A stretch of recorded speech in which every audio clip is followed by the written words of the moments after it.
ورحمۃ اللہ وبرکاتہ۔ الحمد للہ وکفا وسلام علی حبیبہ المصطفیٰ، اما بعد فاعوذ باللہ من الشیطان الرجیم، بسم اللہ الرحمن الرحیم۔ مثل الذین ينفقون اموالهم فی سبیل اللہ کمثل حبۃ انبتت 7 سنابل فی کل سنبلۃ 100 حبۃ واللہ یضاعف لمن یشاء واللہ واسع علیم۔ صدق اللہ مولانا العظیم۔ بارگاہ رسالت مآب صلی اللہ تعالی علیہ وسلم میں درود پاک کا ہدیہ پیش کریں۔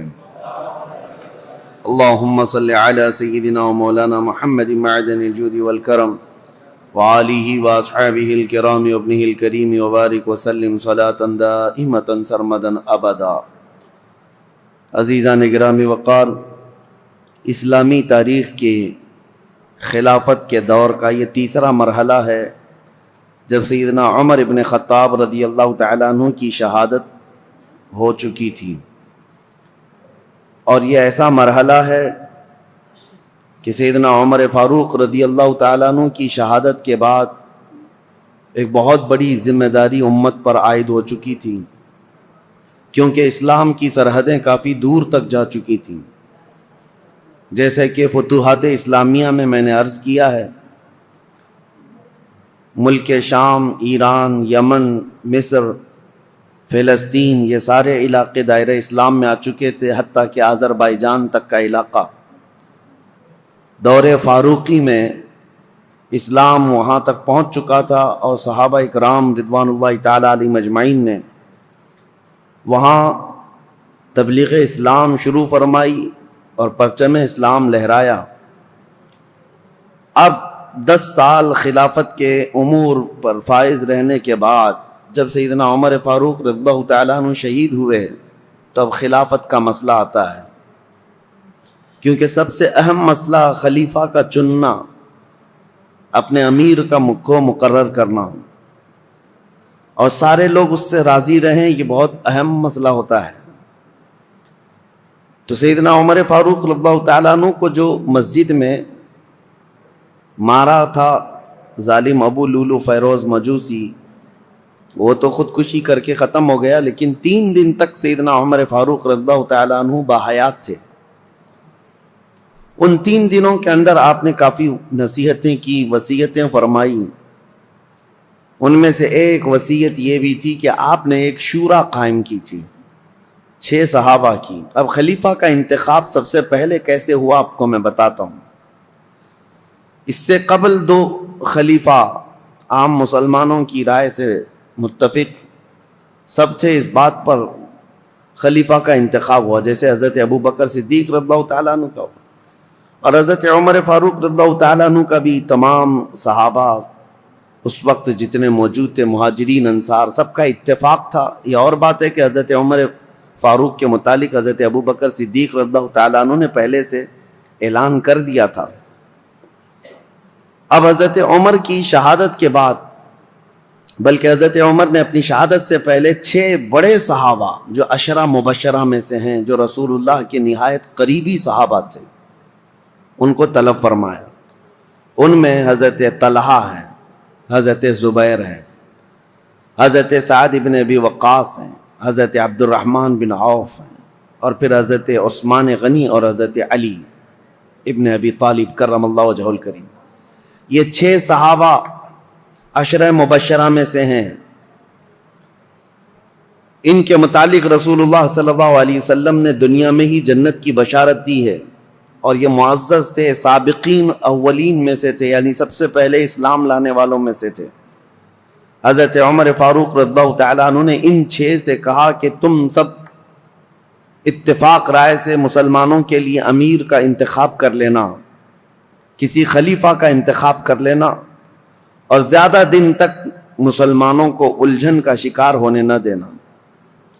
یہاں تک کہ حضرت مغیرہ بن شعبہ رضی اللہ تعالیٰ عنہ ایک صحابی ہیں، ان کو، حضرت ابو موسیٰ اشعری ایک صحابی، ان کو حضرت عمر فاروق رضی اللہ تعالیٰ عنہ نے ایک گھر کے دروازے پر جمع کر دیا تھا۔ یہ 6 صحابہ اندر ہیں اور کچھ مہاجرین اور انصار صحابہ ہیں، کہ کسی بھی باہر والے شخص کو یہاں اندر آنے نہ دینا جب تک کہ یہ لوگ خلیفہ کا انتخاب نہ کر لیں، فتنہ ہو سکتا ہے، نئے لوگوں کا شامل ہونا فتنے کا سبب بنتا ہے۔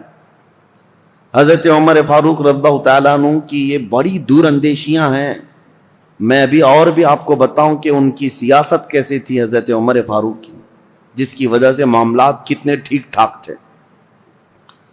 6 لوگوں کے اوپر آپ نے یہ ذمہ داری چھوڑی، اب انتخاب کیسے ہوا، خلیفہ کو کیسے منتخب کیا گیا، کیسے الیکٹ کیا گیا یا سیلیکٹ کیا گیا؟ اس کا طریقہ یہ رہا کہ حضرت عبد الرحمن بن عوف، ان کا بڑا کردار ہے، اس میں بڑا اہم رول ہے۔ یہ پہلے مدینہ طیبہ میں مہاجرین اور انصار صحابہ کے پاس قریب جا جا کر کے ان کی رائے لیتے تھے۔ تم بتاؤ تمہاری رائے کیا ہے، تم بتاؤ تمہاری رائے کیا ہے، رسول اللہ صلی اللہ علیہ وسلم کے اصحاب میں سب سے افضل اب کون ہے اور کس کو خلیفہ ہونا چاہیے؟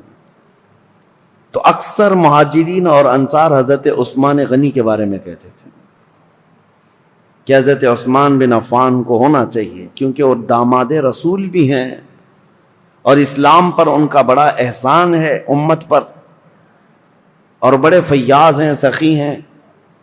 اس اعتبار سے اب اس کے بعد سب کی رائے لے کر کے حضرت عبد الرحمن بن عوف آئے اور پھر حضرت عمر فاروق کا انتقال ہو گیا۔ پھر یہ 6 لوگ بیٹھے ہیں تو عبد الرحمن بن عوف کھڑے ہوئے، کہا میری تو خواہش نہیں ہے خلیفہ بننے کی۔ حضرت عمر نے 6 لوگوں کا نام دیا تھا کہ 6 میں سے کوئی بھی ایک منتخب کر لو، میری تو خواہش نہیں ہے خلیفہ بننے کی۔ تو ان کی بات پر حضرت سعد بن ابی وقاص کھڑے ہوئے، کہا میری بھی خواہش نہیں ہے خلیفہ بننے کی۔ 2 تو نکل گئے۔ اس کے بعد حضرت عبد الرحمن بن عوف نے کہا یہ تعداد کو اور کم کرنا چاہیے۔ حضرت زبیر سے پوچھا آپ کی کیا خواہش ہے؟ کہا کہ میں اپنے لیے نہیں، حضرت علی کے لیے میں اپنے آپ کو ترجیح دیتا ہوں۔ سجیسٹ کیا کہ میری طرف سے حضرت علی کرم اللہ وجہہ الکریم۔ حضرت طلحہ سے پوچھا گیا آپ کی کیا رائے ہے؟ انہوں نے کہا میں اپنی جو خواہش ہے یا میرے خلیفہ بننے کی اگر کسی نے امید رکھا ہو تو میں یہ سارا قربان کرتا ہوں حضرت عثمان غنی کے ہاتھ پر۔ 2 اور کم ہو گئے۔ حضرت طلحہ نے کہا میری خواہش نہیں ہے، میں حضرت عثمان کو سجیسٹ کرتا ہوں، اور حضرت زبیر نے کہا میں حضرت علی کو سجیسٹ کرتا ہوں۔ 4 کم ہو گئے یہ 6 کی شورا کی جماعت میں۔ پہلے 2 تو انہوں نے کہا ہم خلیفہ کے امیدوار ہے ہی نہیں۔ تو جب یہ 4 پیچھے ہٹ گئے تو اب حضرت علی اور حضرت عثمان 2 بچے تھے، حضرت عبد الرحمن بن عوف۔ اب ان دونوں کے درمیان کسی کو منتخب کرنا ہے۔ تو پہلے حضرت عثمان غنی کے پاس گئے، نہیں پہلے حضرت علی کرم اللہ وجہہ الکریم کے پاس گئے، کہا میں اللہ کے احکام اور رسول اللہ کی سنت پر اور آپ سے ہم سے پہلے جو گزر چکے 2 خلفاء کی سنت پر آپ سے بیعت لینا چاہوں، تو آپ کا کیا ارادہ ہے؟ حضرت علی رضی اللہ تعالیٰ عنہ نے فرمایا دیکھا جائے گا۔ آپ نے اتنا ہی جواب دیا۔ اور اس کے بعد حضرت عبد الرحمن بن عوف نے کہا کہ اگر میں آپ کی بیعت نہ کروں، حضرت علی سے پوچھا آپ حقدار ہیں، ابھی امیدوار ہیں؟ حضرت عبد الرحمن بن عوف خود کہتے ہیں اگر میں آپ کی بیعت نہ کروں تو آپ میرے لیے کس کو مشورہ دیں گے آپ کے علاوہ؟ حضرت علی نے کہا اگر آپ میرے ہاتھ پہ نہیں بیعت کرنا چاہتے ہیں تو میں مشورہ دیتا ہوں کہ عثمان بن عفان کے ہاتھ پہ بیعت کرو۔ حضرت عبد الرحمن بن عوف پھر حضرت عثمان کے پاس آئے، کہا میں اللہ کے احکام اور رسول اللہ کی سنتوں پر اور 2 پیشتر خلفاء کی سنتوں پر آپ سے بیعت لینا چاہوں۔ تو حضرت عثمان غنی نے کہا ٹھیک ہے، انہوں نے منظوری دی۔ پھر حضرت عثمان غنی سے حضرت عبد الرحمن بن عوف نے یہ پوچھا کہ اگر میں آپ سے بیعت نہ کروں، آپ حقدار ہیں، آپ خلافت کے مستحق ہیں، اس کے باوجود اگر میں آپ کے ہاتھ میں بیعت نہ کروں تو میرے لیے کسی دوسرے آدمی کے متعلق آپ مشورہ دے سکتے ہیں میں کس کے ہاتھ میں بیعت دوں؟ حضرت عثمان غنی نے کہا اگر آپ میرے ہاتھ پہ بیعت نہیں ہونا چاہتے تو میں مشورہ دیتا ہوں علی بن ابی طالب کے ہاتھ پہ ہو جائیں. یہ الگ الگ لے جا کر کے حضرت عبد الرحمن بن عوف نے پوچھا تھا، ان کو الگ لے جا کر، ان کو الگ لے جا کر. اور اس کے بعد پھر یہ بھی پوچھا تھا دونوں سے کہ اگر آپ کے ہاتھ پر بیعت نہ کی جائے تو کیا آپ کو اس کا قلق ہوگا؟ کہا قطعاً نہیں ہوگا، اس بات کا نہ غم ہوگا نہ قلق ہوگا. اس کے بعد حضرت عبد الرحمن بن عوف، مہاجرین اور انصار سب جماعت موجود تھی، اس جماعت کے درمیان آئے اور یہ 6 صحابہ عشرہ مباشرہ یہ بھی آئے. تو حضرت عبد الرحمن بن عوف نے اپنا سارا ماجرا بتایا کہ لوگوں سے میں نے معلوم کیا، اور اس کے بعد حضرت علی سے بھی میں نے پوچھا، حضرت عثمان سے بھی پوچھا. لوگوں نے پوچھا کہ کیا معلوم کیا، کیا پوچھا آپ نے لوگوں سے اور کیا آپ کو نتیجہ ملا؟ تو حضرت عبد الرحمن بن عوف نے کہا جو مجھے نتیجہ ملا وہ یہ ہے کہ حضرت عثمان کا ہاتھ پکڑتے ہیں اور کہتے ہیں میں اللہ اس کے رسول کے احکام پر ان کے ہاتھ پر بیعت کرتا ہوں. عبد الرحمن بن عوف رضی اللہ تعالیٰ عنہ کی بڑی عزت تھی. آپ نے جیسی ہی بیعت کیا، سیکنڈ نمبر پر سب سے پہلے حضرت علی کرم اللہ وجہہ الکریم نے بیعت کیا. کہا کہ ہم حضرت عثمان ابن عفان کو خلیفہ برحق تسلیم کرتے ہیں. اور اس کے بعد جوق در جوق مہاجرین اور انصار صحابہ کے جتنے بھی جماعتیں تھی، طبقے تھے، سبوں نے حضرت عثمان غنی کے ہاتھ پر بیعت کر لیا. اور بالاتفاق صحابہ کا اجماع ہوا اس بات پر، حضرت عثمان غنی کے ہاتھ پر سبوں نے بیعت کیا. لیکن ایک مسئلہ تھا، حضرت عثمان غنی رضی اللہ تعالیٰ عنہ خلیفہ تو مقرر ہو گئے. اس خلیفہ کے انتخاب میں تقریباً 15 سے 20 دن کا عرصہ گزر گیا. جب حضرت عثمان غنی رضی اللہ تعالیٰ عنہ تشریف لائے تو چونکہ آپ کی ولادت سے لے کر کے اب تک کے حالات، اس سے قبل آپ نے سنا ہوگا، پھر مختصر میں آپ کو بتاؤں. مکہ مکرمہ میں شریف النفس تھے، طبیعت کے بڑے خلیق مزاج، اعلیٰ اخلاق کے تھے، شرم و حیا کے پیکر تھے. جہالت کے زمانے میں بھی کبھی آپ نے بتوں کی پوجا نہیں کی، نہ کبھی شراب نوشی کی، نہ کبھی جوا کھیلا، نہ کبھی گانا گایا. عربوں میں تو یہ سب چیزیں مشہور تھیں. اسلام لانے سے پہلے بھی آپ پاک باز تھے، عفت شعار تھے. حضرت عثمان خود کہتے ہیں کہ میں اسلام میں 3 نمبر پر داخل ہوا ہوں، اور حضرت ابوبکر صدیق رضی اللہ تعالیٰ عنہ کی تبلیغ پر 3 نمبر پر اسلام لانے والے حضرت عثمان غنی ہیں. اور عجیب اتفاق ہے کہ رسول اللہ کے بعد 3 نمبر پر خلیفہ بننے والے بھی عثمان ابن عفان. اسلام میں آنے میں بھی آپ کا 3 نمبر ہے، اور خلفائے راشدین میں بھی آپ کا 3 نمبر ہے. حضرت عثمان غنی رضی اللہ تعالیٰ عنہ حضور صلی اللہ تعالیٰ علیہ وسلم کے اصحاب الفیل کا جو واقعہ پیش ہے اس کے 7 سال بعد پیدا ہوئے تھے. 7 سال بعد، بعض حضرات نے کہا 6 سال بعد پیدا ہوئے. حضور صلی اللہ تعالیٰ علیہ وسلم کی بعثت کے 6 سال بعد پیدا ہوئے. اس اعتبار سے جب جوان ہوئے تو نبی پاک صلی اللہ تعالیٰ علیہ وسلم نے اپنی ایک بیٹی آپ کے نکاح میں دیا، حضرت ام کلثوم کو. اور ان کے انتقال کے بعد حضرت رقیہ کو، اور حضرت رقیہ کے انتقال کے بعد حضور صلی اللہ علیہ وسلم نے اپنی دوسری بیٹی حضرت ام کلثوم کو نکاح میں دیا. اور یہ حضرت عثمان غنی رضی اللہ تعالیٰ عنہ کے متعلق میرے آقا صلی اللہ علیہ وسلم کا فرمان علی شان ہے. انبیاء کرام علیہ السلام میں حضرت لوط علیہ السلام کے بعد یہ پہلے ہیں جنہوں نے اپنی اہلیہ کے ساتھ اللہ کی طرف ہجرت کی. کیونکہ حضرت عثمان غنی حبشہ گئے تھے ہجرت کر کے. جو 70 صحابہ ہجرت کر کے گئے تھے مکہ سے، مدینے کی ہجرت سے پہلے ایک اور ہجرت ہوئی ہے، 70 کے قریب صحابہ، اور اس میں عورتیں بھی تھیں. اس میں حضرت عثمان غنی رضی اللہ تعالیٰ عنہ اور ان کی اہلیہ محترمہ حضور صلی اللہ علیہ وسلم کی زوجہ، حضور صلی اللہ علیہ وسلم کی بیٹی، یہ ہجرت کر کے حبشہ گئے تھے. اس پر ان کی بڑی فضیلت ہے. ان کو صاحب الہجرتین کہا جاتا ہے، 2 ہجرتوں والا، اور ذو نورین کہا جاتا ہے کہ 2 نور والا. اور حضور اکرم صلی اللہ تعالیٰ علیہ وسلم نے یہ بھی فرمایا اب تک روئے زمین پر کوئی ایسا شخص نہیں جس کے عقد میں ایک نبی کی 2 بیٹیاں آئی ہوں سوائے عثمان بن عفان کے. حضرت عثمان غنی رضی اللہ تعالیٰ عنہ کے نکاح میں آئی. ایک کے انتقال کے بعد دوسری. اور نبی پاک صلی اللہ تعالیٰ علیہ وسلم یہ بھی فرماتے اگر میری 100 بیٹیاں ہوتی ایک کے بعد دیگرے اگر انتقال کر جاتی تو سب میں عثمان کے نکاح میں دیتا. حضرت عثمان غنی کے متعلق میرے آقا یہ بھی فرماتے یہ میرے دادا میرے جد امجد حضرت ابراہیم علیہ السلام سے ملتے جلتے ہیں. اور یہ بھی فرمایا کہ عادتوں میں خصلتوں میں حضرت عثمان کے متعلق میرے آقا فرماتے کہ یہ میری عادتوں سے بہت ملتے جلتے ہیں. تو یہ رہے ان کے فضائل، یہ رہے ان کے اوصاف، ان کے کمالات.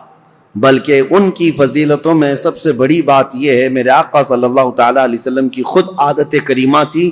جب عثمان غنی حجرے میں آتے یا رسول اللہ کے پاس آتے، نبی پاک صلی اللہ تعالیٰ علیہ وسلم اپنے کپڑے سیدھے فرما لیتے. اگر پنڈلیوں تک بھی تہبند آ جاتی حضور کی تو آپ سیدھا کر لیتے. اور جب حضرت عثمان آتے تو حضور صلی اللہ تعالیٰ علیہ وسلم سیدھے ہو کر بیٹھ گئے یا اس طرح فرماتے. تو صحابہ حضرت عائشہ نے خود پوچھا تھا کہ عثمان کے آنے پر آپ اس طرح کیوں کرتے ہیں؟ میرے آقا صلی اللہ تعالیٰ علیہ وسلم فرماتے ہیں کیا میں اس شخص سے حیا نہ کروں جس سے اللہ کے فرشتے بھی حیا کرتے ہیں؟ وہ حیا کے پیکر تھے حضرت عثمان غنی رضی اللہ تعالیٰ عنہ. یہ ان کی فضیلت کے لیے سب سے بڑی بات ہے کہ اللہ کے فرشتے جس سے حیا کرتے ہوں وہ عثمان بن عفان. اب خلافت کا دور شروع ہوا لیکن ان کی قربانیاں بھی بہت ہیں. رسول اللہ صلی اللہ علیہ وسلم کے دور میں ان کے خلافت کا دور بیان کرنے سے پہلے یہ بات بھی ضروری ہے کہ ان کا جو احسان ہے وہ بھلایا نہیں جا سکتا. حضرت عثمان غنی کو اللہ تعالیٰ نے بے پناہ مال سے نوازا تھا. وہ تنہا خلیفہ ایسے ہیں جنہوں نے بیت المال سے پوری زندگی میں 1 روپیہ بھی خرچہ نہیں کیا اپنے لیے، ورنہ دوسرے خلفاء کا وظیفہ مقرر تھا. حضرت ابوبکر کا بھی تھا، حضرت عمر کا بھی تھا، تنخواہ مقرر تھی بیت المال سے. حضرت عثمان نے کوئی تنخواہ نہیں لی پوری زندگی بھر، بلکہ ان کا مال اتنا تھا کہ رسول پاک صلی اللہ تعالیٰ علیہ وسلم جیش العسرہ کے وقت ایک جنگ میں جانے کے وقت ترغیب دے رہے تھے مسلمانوں کو کہ کوئی مال اللہ کی راہ میں خرچ کرے. تب حضرت عثمان غنی آئے تھے اور کہا تھا میری طرف سے 100 اونٹ اور ساز و سامان کے ساتھ. حضور صلی اللہ علیہ وسلم نے دوبارہ ترغیب دیا تو حضرت عثمان پھر کھڑے ہوئے کہا میری طرف سے 200 اونٹ اور ساز و سامان. تیسری مرتبہ حضور نے فرمایا تو حضرت عثمان کھڑے ہوئے کہا 300 اونٹ میری طرف سے اور ساز و سامان. نبی پاک صلی اللہ تعالیٰ علیہ وسلم کھڑے ہوئے اور پھر حضرت عثمان غنی 1000 دینار، 40 دینار پر زکوٰۃ واجب ہوتی ہے، 7.5 تولہ سونے کے برابر 40 دینار ہوتے ہیں. 1000 دینار حضرت عثمان غنی جھولیوں میں بھر کر رسول پاک صلی اللہ علیہ وسلم کے پاس لا کر نظر کر دیا. حضور صلی اللہ تعالیٰ علیہ وسلم ان کے لائے ہوئے دینار کو الٹ پلٹ کرتے تھے اور منبر پر کھڑے ہو کر فرماتے آج کے بعد سے عثمان کو کوئی عمل نقصان نہیں دے سکتا، ان پر جنت واجب ہو چکی ہے. حضرت عثمان غنی کی یہ قربانیاں میرے عزیزو، یہ آسان لگتا ہے 100 اونٹ 200 اونٹ 300 اونٹ. اس زمانے میں بھی اونٹ کی قیمت جو ہے آج کی مشہور کار کے برابر تھی. اس وقت کی سواریاں ہیں، وہ جس کے پاس 1 اونٹ ہے یہ سمجھ لے کہ وہ بڑا امیر شخص ہوا کرتا تھا. اونٹ کی سواری مہنگی سواریوں میں سے ہوتی تھی اور 100 اونٹ نظر کر دینا، بلکہ 300 اونٹ ایک جنگ میں نظر کر دینا. ایک تاریخ داں ہیں، مورخ ہیں، انہوں نے اس زمانے کے کیلکولیشن کے اعتبار سے اس وقت کی جو بھی اماؤنٹ انہوں نے دی تھی حضرت عثمان غنی نے، اس کو کمپیئر کر کے بتایا ہے کہ اس دور میں حضرت عثمان غنی کا دیا ہوا دان، دیا ہوا صدقہ، قیمت اور اس کی مالیت اگر کمپیئر کی جائے تو اس زمانے کے 1 ارب 20 کروڑ روپیہ بنتے ہیں. 116 کروڑ یا 120 کروڑ کے برابر وہ رقم ہوتی ہے جو آپ نے ایک بار میں دیا ہے. کون ہے جو اتنی خطیر اتنی بڑی رقم میرے مصطفیٰ کریم صلی اللہ علیہ وسلم کے ایک فرمان پر لا کر نظر کر دے؟ حضرت عثمان غنی رضی اللہ تعالیٰ عنہ یہ وہ شخص ہیں کہ جب مدینہ طیبہ میں تشریف لائے تو مسلمانوں کے لیے میٹھے پانی کا ایک ہی کنواں تھا، وہ یہودی کے قبضے میں تھا اور وہ پیسوں سے بیچتا تھا. حضرت عثمان غنی رضی اللہ تعالیٰ عنہ نے حضور صلی اللہ علیہ وسلم کے اس فرمان پر کہ کون ہے جو یہ کنواں مسلمانوں کے لیے خریدے تو اس کے لیے جنت واجب ہے، یہ جنت کی نہر اس کے لیے، اپنے مال خاص سے اس کنویں کو خریدا حضرت عثمان غنی نے اور ہمیشہ کے لیے وقف کیا بیر روما۔ وہ کنواں آج بھی مدینے میں ہے اور پانی سے لبالب بھرا بھی ہے۔ مدینے والوں کے لیے پانی کا سب سے پہلے انتظام کرنے والے عثمان بن عفان ہیں۔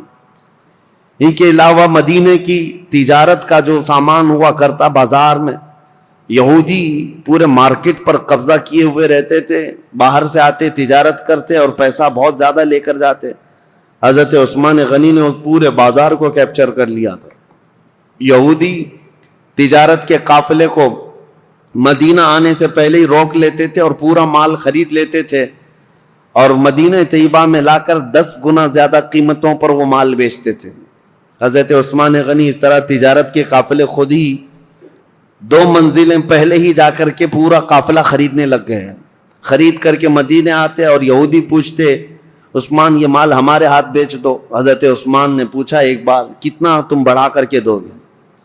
یہودیوں نے کہا کہ جتنے میں آپ خریدا ہے اس کا ڈبل لے لو۔ آپ نے کہا نہیں اتنے کم فائدے میں نہیں بیچوں گا۔ یہودی نے کہا 2 گنا زیادہ، یعنی ٹرپل، 100 کا ہے تو 300 لے لو۔ حضرت عثمان نے کہا اتنا بھی نہیں۔ یہودی بڑھاتے گئے، کہا 5 گنا زیادہ میں دے دو۔ حضرت عثمان نے کہا اتنے میں بھی نہیں بیچوں گا۔ یہاں تک کہ بات کرتے کرتے یہودیوں نے 10 گنا تک بڑھا دیا کہ اتنے میں مال بیچ دو، 100 میں خریدا ہے تو 1000 میں دے دو۔ اس سے زیادہ چیلنج کرتے ہیں ہم کہ تم سے یہ مال کوئی نہیں خرید سکے گا، نفع میں ہو بیچ دو۔ حضرت عثمان نے کہا نہ، مجھے اس سے زیادہ نفع چاہیے، اگر خرید سکتے ہو تو بتاؤ۔ یہودی عاجز آ گئے، 10 گنا زیادہ میں خریدنے پر بھی وہ نہیں دے رہے ہیں۔ دوسرے دن سب جب چلے گئے کہا کہ ہم نہیں خریدیں گے تمہارے مال کو۔ حضرت عثمان غنی مدینہ طیبہ میں ایک میدان میں وہ پورا غلہ اناج اور قافلے کا تجارت کا سامان سب اتارتے ہیں، اہل مدینہ کو آواز دیتے ہیں جس کو جو ضرورت ہے، جتنی ضرورت ہے وہ اس مال سے لے جا سکتا ہے۔ انفاق فی سبیل اللہ، جتنوں کو ضرورت تھی سبوں نے مال لے لیا۔ یہودی آئے اور پوچھا کہ کیا عثمان تم نے مال بیچ دیا؟ کہا ہاں۔ کتنے نفع میں؟ کہا میرے رب کے ہاتھ میں 70 گنا زیادہ نفع میں بیچ دیا، کیونکہ اللہ تعالیٰ نے فرمایا ہے کہ جو اللہ رب العزت کی راہ میں ایک خرچ کرے اللہ تعالیٰ اس کو 70 گنا زیادہ عطا کرتا ہے۔ میں نے بہت بڑا سودا کیا جو تمہاری حیثیت نہیں ہے دینے کی۔ یہ عثمان ابن عفان ہیں۔ اب آئیں، یہ خصائل اور یہ اوصاف حمیدہ ان کے سنانے بہت ضروری تھے۔ اس کی وجہ کیا ہے کہ بعد میں آنے والے حالات اس پر آپ کی نظر ہونی چاہیے کہ حضرت عثمان غنی کا تذکرہ ہو رہا ہے تو ایک عام آدمی کا ذکر نہیں ہو رہا ہے۔ ان کے اپنے کمالات ہیں، ان کی خصلتیں ہیں، ان کی بہت ساری ان کی اسپیشلٹی، یہ سب چیزیں معلوم ہونی چاہیے۔ اب آگے چلتے ہم دور عثمانی پر۔ حضرت عثمان غنی رضی اللہ تعالیٰ عنہ جیسے ہی خلافت کے منبر پر کھڑے ہوئے آپ کے لیے بڑے چیلنجز تھے۔ پہلا خطبہ آپ نے جو دیا وہ خطبہ یہ تھا کہ آپ نے اللہ اس کے رسول کے احکامات کی تعلیم اور تلقین کی اور اللہ سے ڈرایا لوگوں کو، اس کے بعد بول نہ سکے، کپ کپی آئی جسم میں اور کہا کہ اے لوگوں، کسی بھی آدمی کے لیے پہلی مرتبہ گھوڑے پر سوار ہونا بہت مشکل ہوتا ہے۔ پہلی مرتبہ گھوڑے پر سوار ہونا بہت مشکل ہوتا ہے اور وہ سواری نہیں کر پاتا۔ مجھے تم سبوں نے اس خلافت کے بوجھ پر یا خلافت کے تخت پر سوار کر دیا ہے، اور رہی بات خطبہ دینے کی، میرے پورے خاندان میں کوئی خطیب نہیں ہے، جیسی جیسی ذمہ داریاں آئیں گی میں خطبہ دے دوں گا۔ آج کے لیے اتنا ہی کافی ہے، اللہ کے فرائض پر عمل کرو، رسول اللہ کی سنتوں پر چلو، یہ کہہ کر کے آپ اتر آئے۔ اب دیکھیں چیلنجز کیا کیا تھے آپ کے زمانے میں جن سے آپ کو فیس کرنا تھا۔ سب سے پہلا دن تھا خلافت کا، تبھی آپ کے متعلق یہ بات آئی کہ حضرت عمر کے ایک بیٹے تھے عبید اللہ، حضرت عمر ابن خطاب فاروق اعظم کے بیٹے عبید اللہ۔ ہوا یہ تھا کہ حضرت عمر کو جس نے شہید کیا وہ ابو لولو فیروز مجوسی، وہ تو خود تلوار سے اپنے آپ کو مار کر مر گیا، خودکشی کیا، لیکن حضرت عبید اللہ کو یہ شک تھا کہ اس کے ساتھ اور بھی لوگ تھے، تو دو لوگوں کو انہوں نے پکڑ لیا جو دو باہر سے آئے ہوئے تھے، اور اس شک میں حضرت عبید اللہ نے وہ دونوں کو بھی قتل کر ڈالا کہ میرے باپ کے قاتل ہیں یہ۔ حضرت عمر کے قتل میں منصوبوں میں یہ شریک تھے، کیونکہ اس دن فجر کی نماز کی پہلی صف میں وہ دو لوگ بھی موجود تھے۔ حضرت عبید اللہ نے قتل کر دیا دونوں، لیکن یہ مقدمہ حضرت عثمان کے پاس آیا کہ عبید اللہ نے جن کو قتل کیا وہ صرف شک کی بنیاد پر، حضرت عمر کے وہ قاتل نہیں ہیں۔ اب وہ دونوں کے خاندان کے لوگ بھی موجود تھے، سبوں نے کہا ان کا حضرت عمر کے قتل سے کوئی لینا دینا نہیں، لیکن ان کو عمر بن خطاب کے بیٹے نے قتل کر دیا ہے۔ حضرت عثمان نے ان کو طلب کیا، عبید اللہ کو، وہ حضرت عبید اللہ کو کھڑا کیا گیا، فیصلہ کیا کرنا ہے۔ صحابہ اکرام سے آپ مشورہ لیتے رہے کہ ان کے متعلق کیا کیا جائے، انہوں نے دو لوگوں کا قتل کیا ہے، تو صحابہ نے کہا قتل کا قصاص قتل ہے، قصاص لینا ہوگا، دو کو انہوں نے مارا ہے، بدلے میں ان کو جان دینی پڑے گی۔ حضرت عثمان غنی نے کہا دیکھو وہ دونوں خاندان کے لوگ جن کے دو مرد تم نے قتل کیے، اس کے بدلے میں اب تمہارا قتل ہوگا۔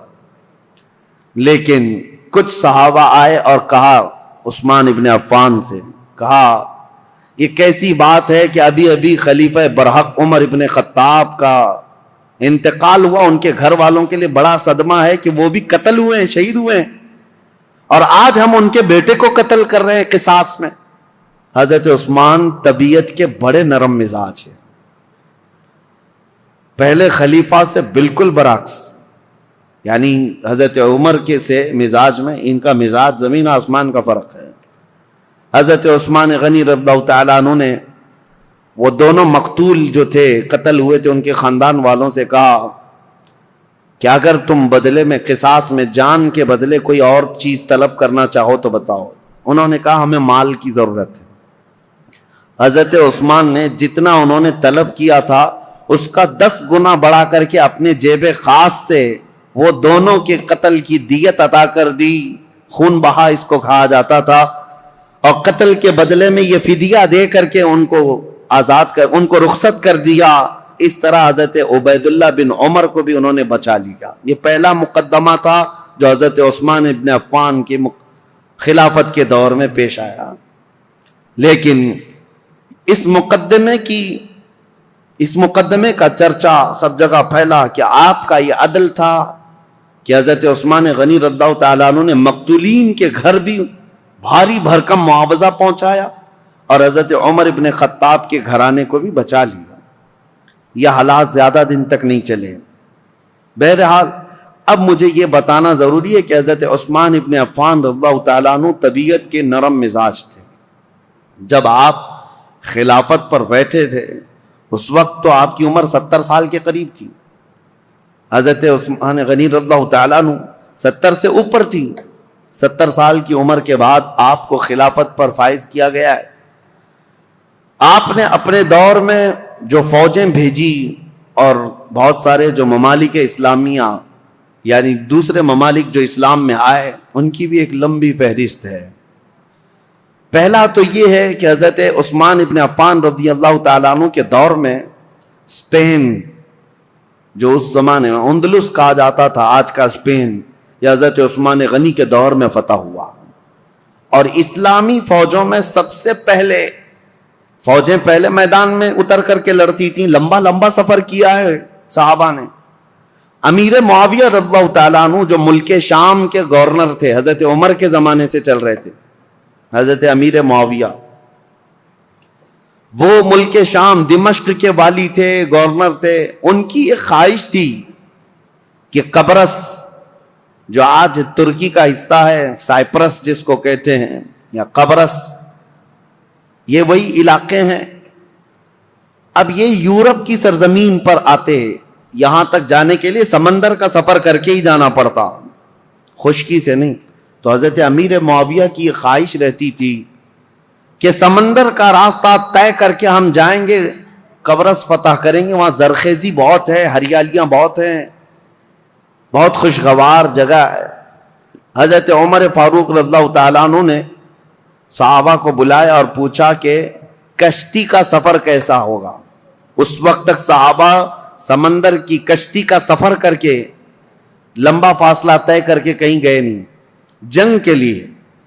تو حضرت عمر نے جب یہ مشورہ لیا تو جس صحابی نے کشتی کی پوری ڈیٹیل بتائی وہ ایسی تھی کہ ایک بہت بڑا جانور ہے. کشتی کے بارے میں ایک بہت بڑا جانور ہے اور اس پر بیٹھنے والے کیڑوں کی طرح ہے, اور یہ لکڑا اگر پلٹ گیا تو سب غرق ہو جائیں گے, اور چلتا رہا تو سب لوگ چمکتے رہیں گے. اس طرح کشتی کے بارے میں انہوں نے بتایا. کشتی کا سفر فائدہ کم ہے, نقصان بہت زیادہ ہے. حضرت عمر رضی اللہ تعالیٰ عنہ نے فوراً ہی کہا تھا میں مسلمانوں میں سے کسی بھی جماعت کو ایسے سخت سفر پر روانہ کرنے کے لیے بالکل منظوری نہیں دے سکتا.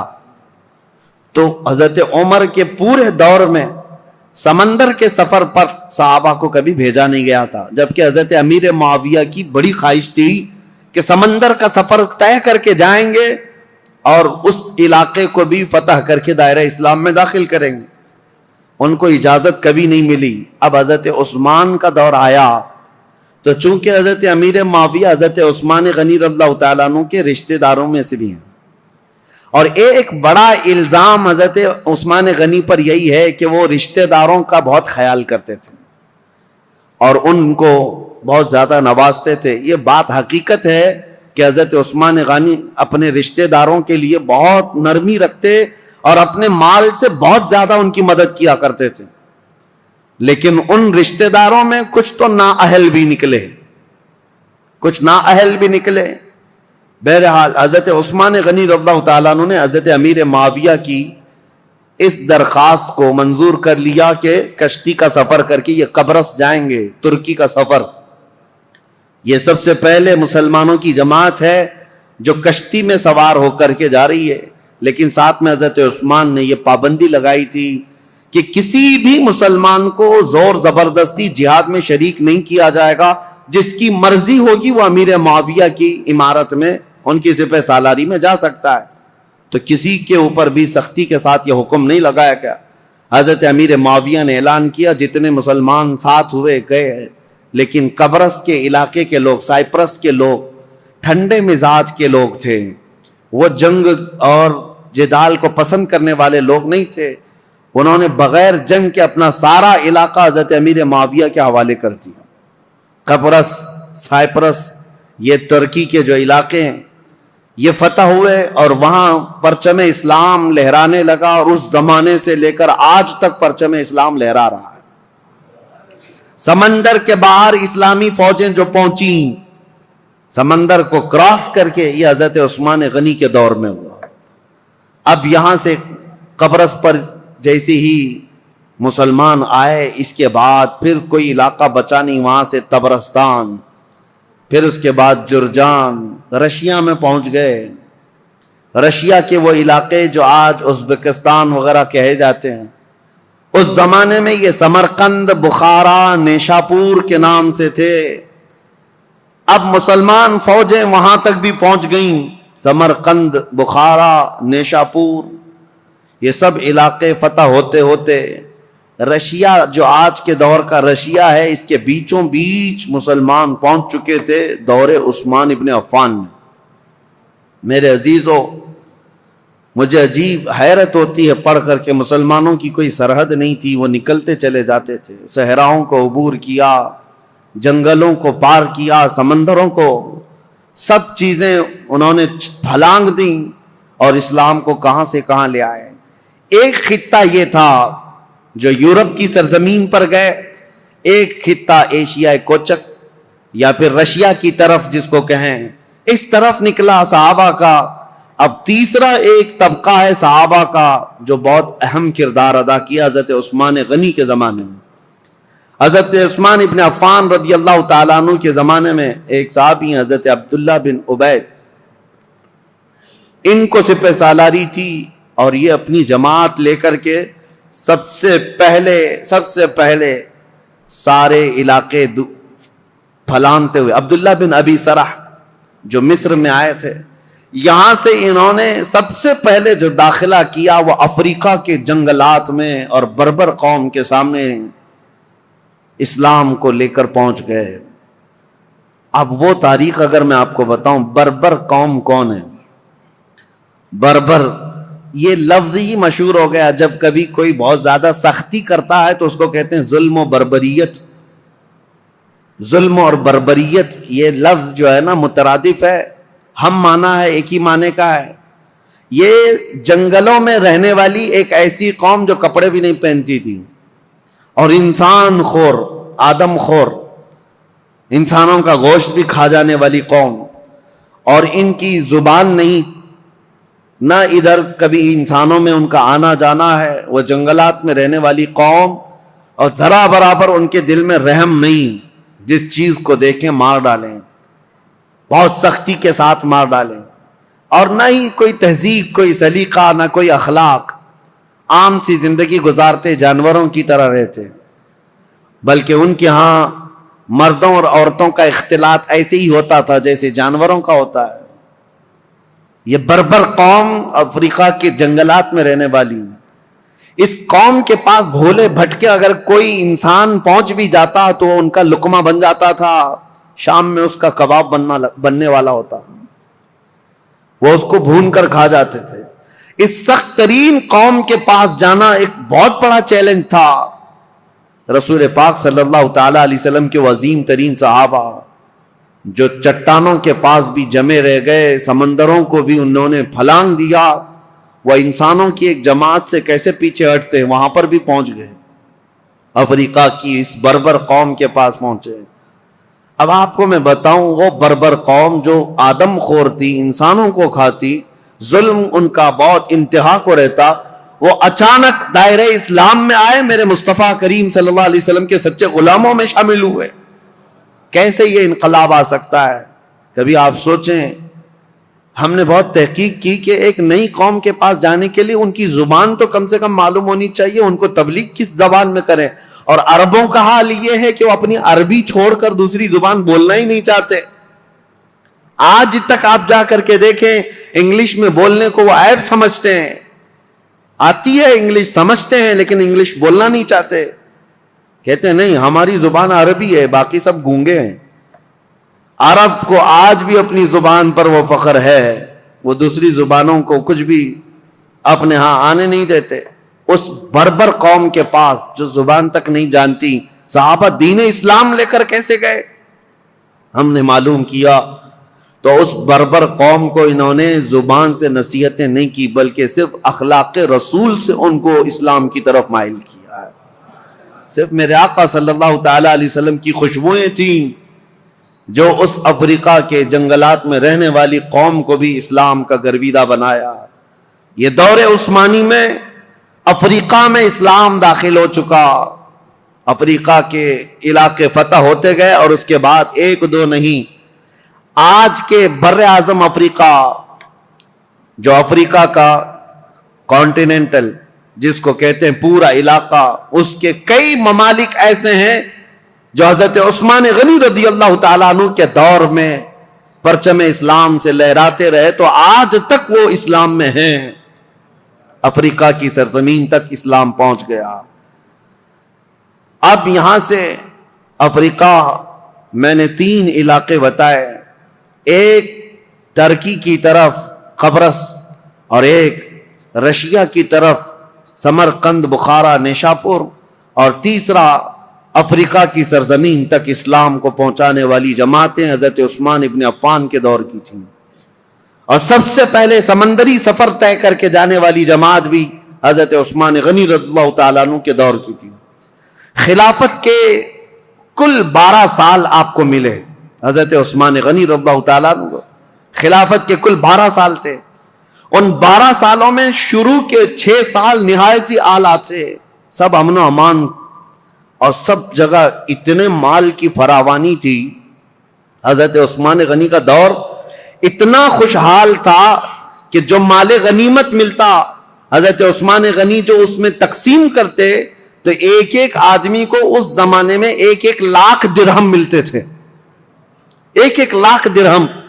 جس کی وجہ سے کچھ لوگوں میں نکما پن آ گیا. جب مال زیادہ آتا ہے تو کام کرنے کی اور کمانے کی عادت چھوٹنے لگتی ہے. پیسہ زیادہ آ گیا تو اب کیا کریں گے؟ عیش کریں گے. تو کچھ نوجوانوں کے اندر یہ خرابی آنے لگ گئی تھی. وہ گلیل لیتے تھے، کبوتروں کو مارتے اور کبوتر بازی کرنے لگتے، اڑاتے رہتے تھے. پیسے کا نشہ ہی کھیل کود میں لگا دیتا ہے. حضرت عثمان غنی رضی اللہ تعالیٰ عنہ نے اتنا مال تقسیم کیا تھا کہ یہ نکمے ہونے لگے. اس کے لیے باضابطہ طور پر ایک آفیسر، ایک وزیر بنایا حضرت عثمان غنی نے. اور اس سخت قسم کے وزیر، وہ صحابی رسول تھے، سب کی گلیلیں پکڑ کر انہوں نے کاٹ دی، اور جتنے کھیلتے تھے کبوتر ان سب کو قید کیا. یہ سختی کے ساتھ آپ نے کبوتر بازی کو بند کیا تھا. یہ صرف میں مثال کے لیے بتا رہا ہوں کہ فراوانی اتنی آئی، کشادگی اتنی آئی، خوشحالی اتنی آئی کہ ایک ایک شخص کو 1-1 لاکھ درہم ملا کرتے تھے مال غنیمت سے. اب یہ فراوانی آنے کے بعد ہی، اسی لیے کہتے ہیں نا، جب مال زیادہ ہوتا ہے تو لوگوں میں فتنے بھی بڑھنے لگ جاتے ہیں، فتنے بھی زیادہ ہونے لگتے ہیں. ایک بات آپ یاد رکھنا، اس مسجد کے صدر ٹرسٹی بننے کی بہت زیادہ خواہش ہوتی ہے جس مسجد کی انکم زیادہ ہوتی ہے. بہت سارے لوگوں کا یہ حال ہے. کسی غریب مسجد میں ٹرسٹی بناؤ، دوسرے دن استعفیٰ دے کے بھاگا آئے گا، یہاں تو کچھ ہے ہی نہیں. بلکہ بار بار چندہ کر کر کے امام کو دینا پڑتا ہے، بار بار چندہ کر کے مسجد کو دیکھنا پڑتا ہے. غریب مسجد کا جلدی کوئی بننا نہیں چاہتا. ہاں، جس کی بہت ساری دکانیں ہیں، بہت سارا اس کا انکم کا آنا جانا لگا ہوا ہے. دیکھو کتنے امیدوار ہیں، ہر گلی میں ایک صدر کھڑا ہے. مال زیادہ ہے تو فتنے بھی زیادہ. جب مال زیادہ بڑھنے لگتا ہے تو سب کی آنکھیں بھی کھل جاتی ہیں کہ ہمیں بھی خدمت کرنے کا موقع ملے. سب بات یہی کرتے ہیں، ہم کو بھی خدمت کرنے کا موقع ملے. اس میں کس کی خدمت کا؟ پیٹ کی خدمت کا. یہ موقع بہت سارے لوگوں کو چاہیے ہوتا ہے. اسی لیے سیدنا ابو بکر صدیق اور حضرت عمر کے دور کا یہ حال تھا کہ وہ بیت المال میں 1 درہم بھی بچاتے نہیں تھے، بانٹ کر کے جھاڑو بھی جھاڑ دیتے تھے. یہاں مال رہے گا تو فتنہ نہ ہونے پائے. اب 2 چیزیں حضرت عثمان غنی رضی اللہ تعالیٰ عنہ کے دور میں آئی اور مسلمانوں پر ایک بہت برا اثر قائم کر گئیں. ایک تو یہ تھی کہ خوشحالی بہت زیادہ آئی. اب اسلام بہت دور دور تک جا چکا ہے. ظاہر سی بات ہے، اتنی دور تک ایک خلیفہ کی نگرانی میں چل رہا اتنا بڑا خطہ. یہ ضروری تو نہیں کہ ہر اسلام میں آنے والا سب مخلص ہی ہوگا. کئی فتنے بھی تھے، کئی نئے لوگ اس میں آ رہے تھے. اب حضرت عثمان غنی رضی اللہ تعالیٰ عنہ کے دور خلافت میں جو بڑے معاملات پیش آئے اس کی طرف میں آتا ہوں. دوسرا ایک کام یہ ہو گیا تھا کہ حضرت عمر کے زمانے میں ان کی دور اندیشی دیکھیں. حضرت عمر کی، حضرت عمر نے ایک پابندی لگائی تھی. جو بڑے بڑے صحابہ تھے قریش خاندان کے، ان سب کو پابندی لگا رکھی تھی حضرت عمر نے کہ کوئی بھی مدینے کے باہر جائے گا نہیں. کیوں جانتے ہیں؟ میں پڑھ کر کے حیرت میں تھا کہ حضرت عمر نے یہ پابندی کیوں لگائی تھی. شہزادوں کو بھی پابندی تھی، بڑے صحابہ کو بھی پابندی تھی کہ باہر جائیں گے تو نئے نئے علاقے ہیں اور رسول اللہ صلی اللہ علیہ وسلم کی رشتہ داری کا اعزاز لے کر یہ سب سر آنکھوں پر بٹھائیں گے اور ان کو اتنا چڑھائیں گے کہ خلیفہ کے خلاف بھڑکا بھی دیں گے. آپ ہی خلیفہ بن جائیں، ہر علاقے کا ایک پیر صاحب ہو جائے گا. حضرت عمر فاروق نے سب کو مدینے سے باہر جانے پر پابندی لگائی تھی کہ کوئی باہر نہیں جائیں گے. یہ ان کی دور اندیشی تھی. یہ نہیں ہے کہ مسلمانوں کا ایک خلیفہ پر متفق ہونا بہت ضروری ہے، ورنہ سب کا سب نظام درہم برہم ہو سکتا ہے. لیکن حضرت عثمان غنی نے یہ پابندی ہٹا دی تھی.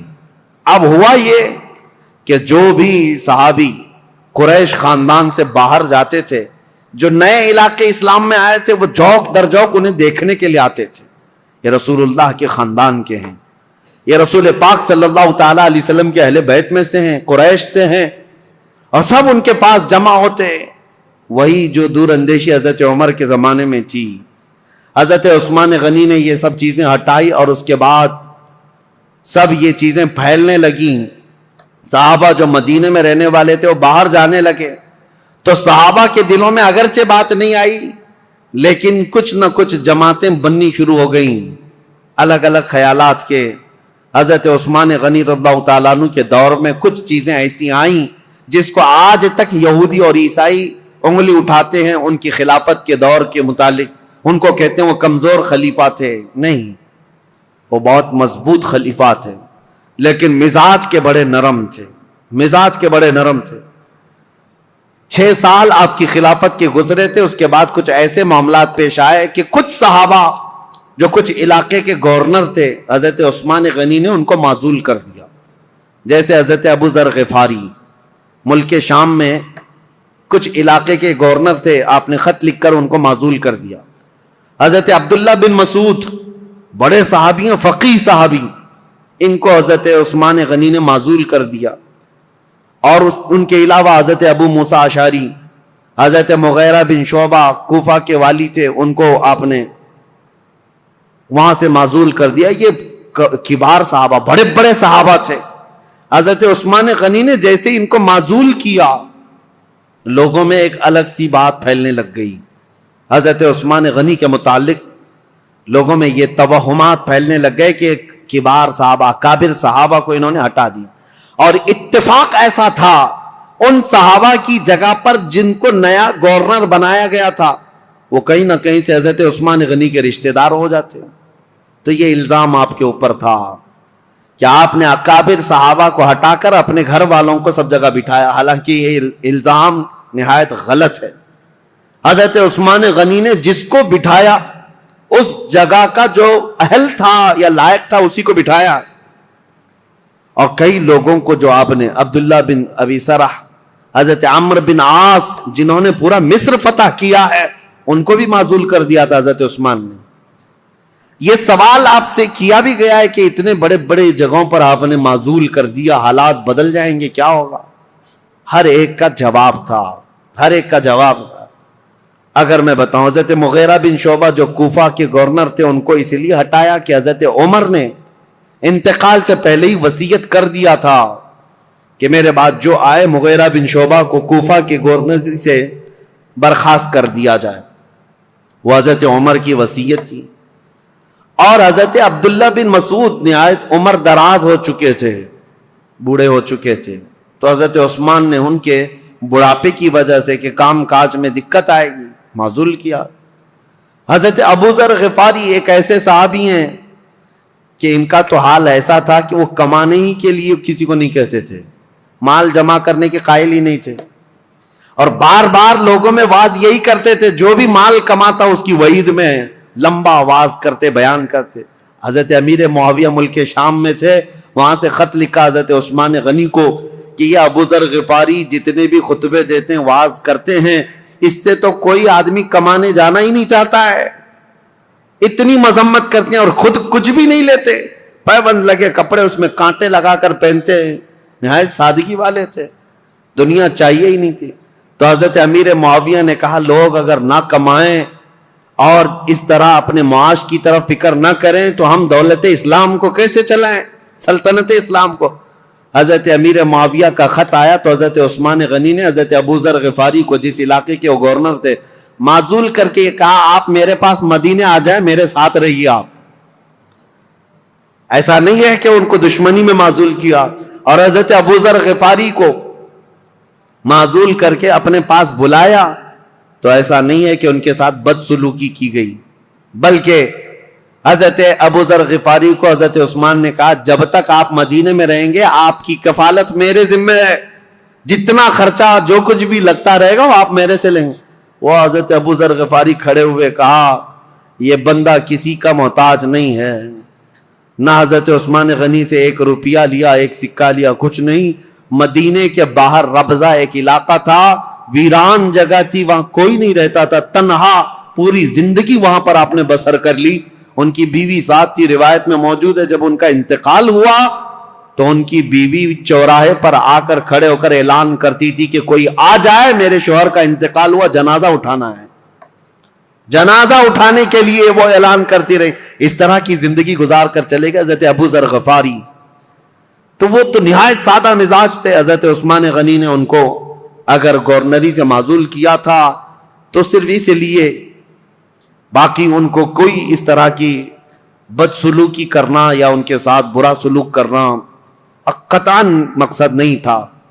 اور کچھ صحابہ کے بعد حضرت عمرو بن عاص، یہ مصر کے فاتح ہیں، مصر فتح کرنے والے، ان کو کیوں آپ نے معزول کیا؟ اس کی وجہ یہ ہے کہ مصر کی آمدنی اچھی خاصی تھی. حضرت عمرو بن عاص اس پر توجہ نہیں دیتے تھے.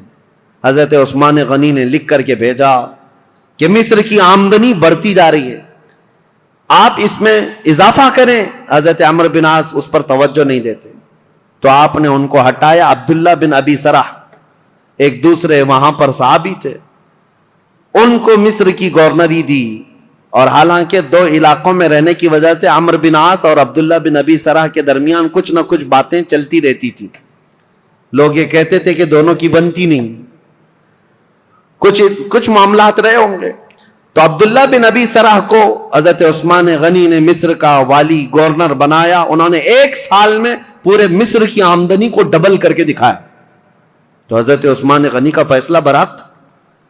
اس میں کسی کے بھی ساتھ حضرت عثمان غنی نے ناانصافی نہیں کی. لیکن دشمنان اسلام یہ لسٹ لے کر کے گھومتے ہیں کہ یہ بڑے بڑے صحابہ کو انہوں نے معزول کر دیا اور ان کی جگہ پر اپنے رشتہ داروں کو بٹھایا.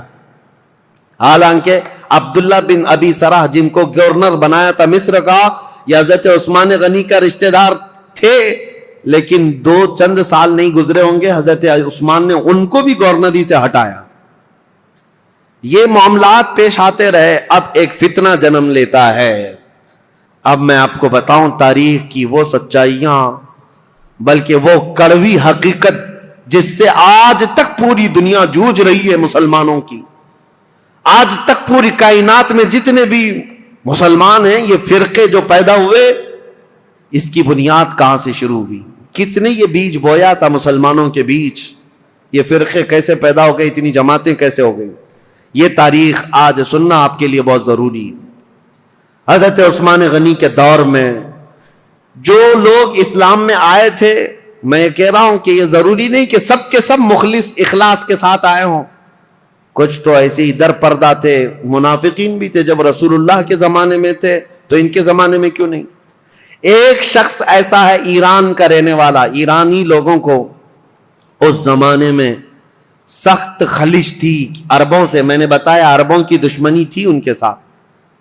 جب کسرا کی حکومت چلتی تھی تو ایرانیوں کی عربوں سے نہیں جمتی تھی، برسوں کی دشمنی ہے. عرب کا کوئی شخص ایران میں آ بھی جاتا تو اس کے کندھے کاٹ جاتے تھے. یہ بادشاہ ایک کا نام ہی ذوالأکتاف تھا جو کندھے کاٹنے میں مشہور تھا عربوں کے. اور ایرانی اگر عربوں کے پاس آتے تو ایسا نہیں ہے کہ عرب انہیں چھوڑ دیتے تھے، عرب بھی جو ہے ان کے ساتھ بھرپور مقابلہ کرتے تھے. تو یہ دشمنی کے بعد جب اسلام آ گیا تو ظاہر سی بات ہے ایران میں اب مسلمان تھے، لیکن وہ عربوں کی حکومت کے نیچے تھے. حکومت کون کر رہا تھا ان کے اوپر؟ عرب کر رہے تھے. اور اسی ایران کے رہنے والے ایک باشندے کی بات تاریخ میں نے اس سے قبل بھی بیان کیا، لیکن آج بھی نوجوانوں بہت توجہ سے سننا اور تاریخ کا یہ نام ہمیشہ یاد رکھ لینا. عبداللہ بن سبا، ایک یہودی شخص. یہودی بھی اسلام میں آئے ہیں، عیسائی بھی آئے. یہودی تھا، یہ اسلام لایا. عبداللہ بن سبا، یاد رکھو عبداللہ بن سبا، یہ اسلام لایا. اور اسلام لانے کے بعد یہ مسلمانوں کی جماعت میں آیا، لیکن پکا مسلمان نہیں تھا، یہ یہودی ہی تھا. اس نے دیکھا کہ ان عربوں کی حکومت پوری دنیا میں پھیلتی جا رہی ہے. انہوں نے ایران کو فتح کر لیا، شام کو فتح کر لیا، روم کو فتح کر لیا. دل کے اندر جو کڑن تھی اور اس کا بدلہ لینے کے لیے ہمیشہ اس بات کے اندر انتظار میں رہتا تھا کہ کوئی کمی ان کی نظر آ جائے جس کو لے کر کے مسلمانوں میں ہم جماعتیں بنا دیں. تو عبداللہ بن سبا یہ وہ پہلا شخص ہے جو اسلام میں فتنہ انگیزی شروع کرنے کے لیے کیا کیا؟ حضرت عثمان غنی کی کمیاں گنانا شروع کیا جماعتوں میں جا جا کر کے. اس کی فتنہ انگیزیاں جب بصرہ میں پہنچی، بصرہ ایک شہر ہے عراق کا، تو حضرت مغیرہ بن شعبہ وہاں پر موجود تھے، تو انہوں نے اس کو شہر بدر کر دیا، وہاں سے نکال کر بھیج دیا۔ وہ کوفہ آیا، کوفہ کے جو والی تھے ان کو بھی سعید بن عاص، ان کو جب خبر ملی تو کوفہ سے بھی اس کو بھگا دیا گیا۔ عبداللہ بن سبا اب مصر پہنچا۔ مصر آنے کے بعد مصر کے نئے جو لوگ اسلام میں آئے تھے ان کے دلوں میں یہ بات ڈالنا شروع کیا کہ عثمان جو ہے ایک کمزور خلیفہ ہیں اور صرف رشتہ داروں کا خیال کرتے ہیں، اپنے رشتہ داروں کے لیے وہ بہت زیادہ پیسہ بھی دے دیتے ہیں، نذرانے بھی دیتے ہیں، جبکہ حضرت عثمان غنی اپنے رشتہ داروں کو جو مال دیتے تھے وہ بیت المال سے نہیں، وہ اپنے جیب خاص سے دیتے تھے، ان کا مال ہی اتنا تھا، وہ دیتے تھے، نوازتے تھے۔ اب میں آپ کو بتاؤں عبداللہ بن سبا کا یہ فتنہ اثر کرنے لگ گیا لوگوں میں، مسلمانوں میں یہ بات آنے لگ گئی اپنے خلیفہ کے متعلق۔ اب انقلاب انقلاب نام سے کچھ نعرے شروع ہو گئے۔ کہاں پر؟ کوفہ میں انقلاب کے نام سے نعرے شروع ہوئے۔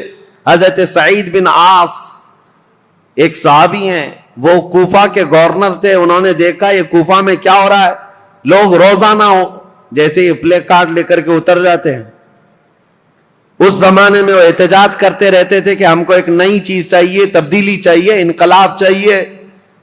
تو سعید بن عاص نے حضرت عثمان کو یہ لکھ کر بھیجا، کوفہ والے شاید مجھے پسند نہیں کرتے ہیں، یہ ابو موسیٰ اشعری کو پسند کرتے ہیں۔ تو حضرت عثمان غنی نے ان کو معزول کر دیا، سعید بن عاص کو کہا کہ تم اتر جاؤ، کوفہ والوں کی پسند کے مطابق ابو موسیٰ اشعری کو گورنر بناؤ۔ گورنر تو بنایا لیکن کوفہ والوں کی وہ خواہش نہیں تھی، ابو موسیٰ اشعری بھی گورنر بنے لیکن فتنہ ٹھنڈا نہیں ہوا، انقلاب انقلاب، کیونکہ یہودیوں کا ڈالا ہوا بیج تھا، انہیں پورے خلافت کو ہلانا تھا۔ خلافت کے نظام کی دشمن قوم اس دور میں بھی سب سے بڑی کوئی دشمن قوم ہے تو یہودی قوم ہے۔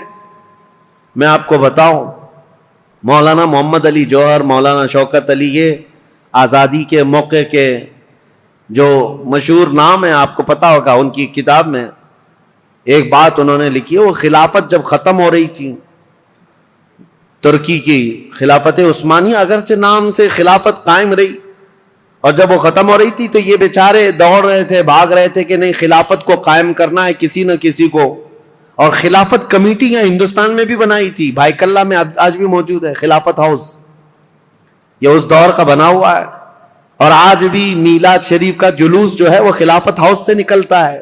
ممبئی والوں کو پتا ہے نہیں پتا معلوم نہیں، خلافت ہاؤس آج بھی ہے بھائی کلہ میں۔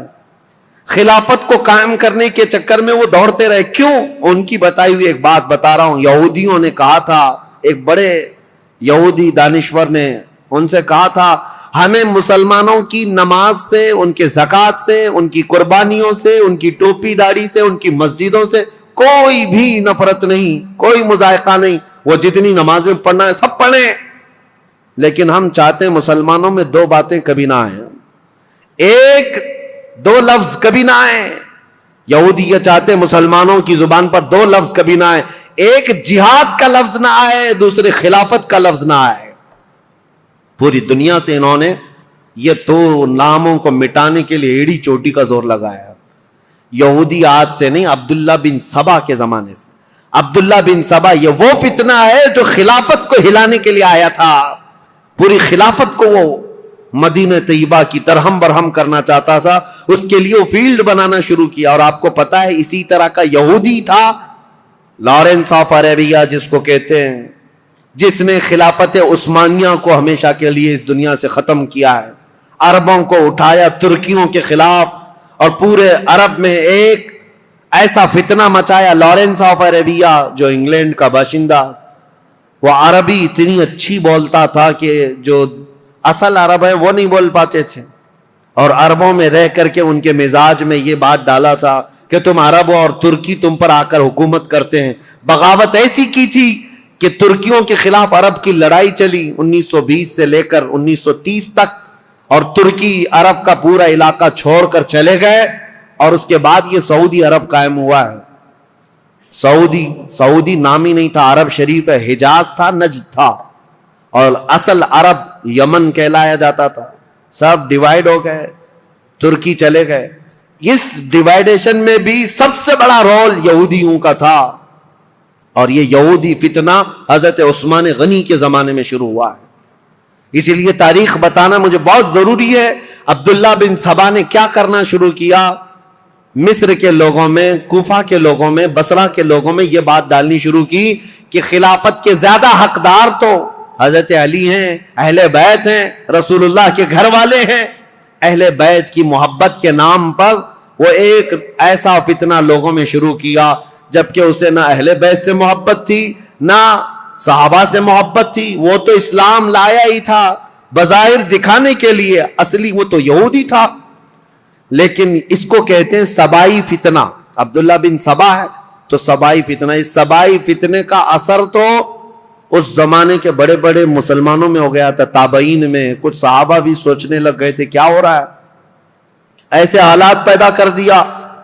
اب سنی حضرت عثمان غنی رضی اللہ تعالیٰ عنہ کے دور کا آخری حصہ تھا. فتوحات اسلامیہ 6 سال تک تو چلتی رہی، لیکن آخری جو 6 سال ہیں وہ فتنوں میں ہی گئے.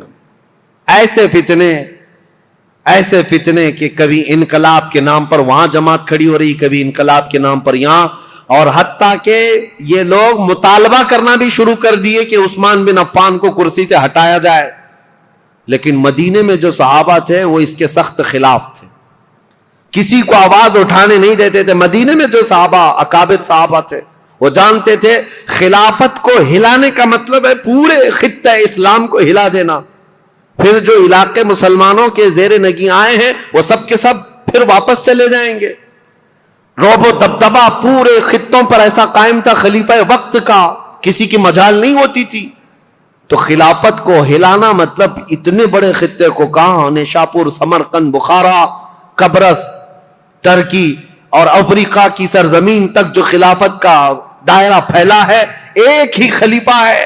اور ایک پلر کو ہلانے کا مطلب سمجھتے ہیں. صحابہ جو مدینے کے تھے وہ اس باریکی کو سمجھتے تھے، لیکن جو نئے آئے ہوئے تھے، جوان لوگ تھے، یہ جوش میں اڑے جا رہے تھے، اڑے جا رہے تھے.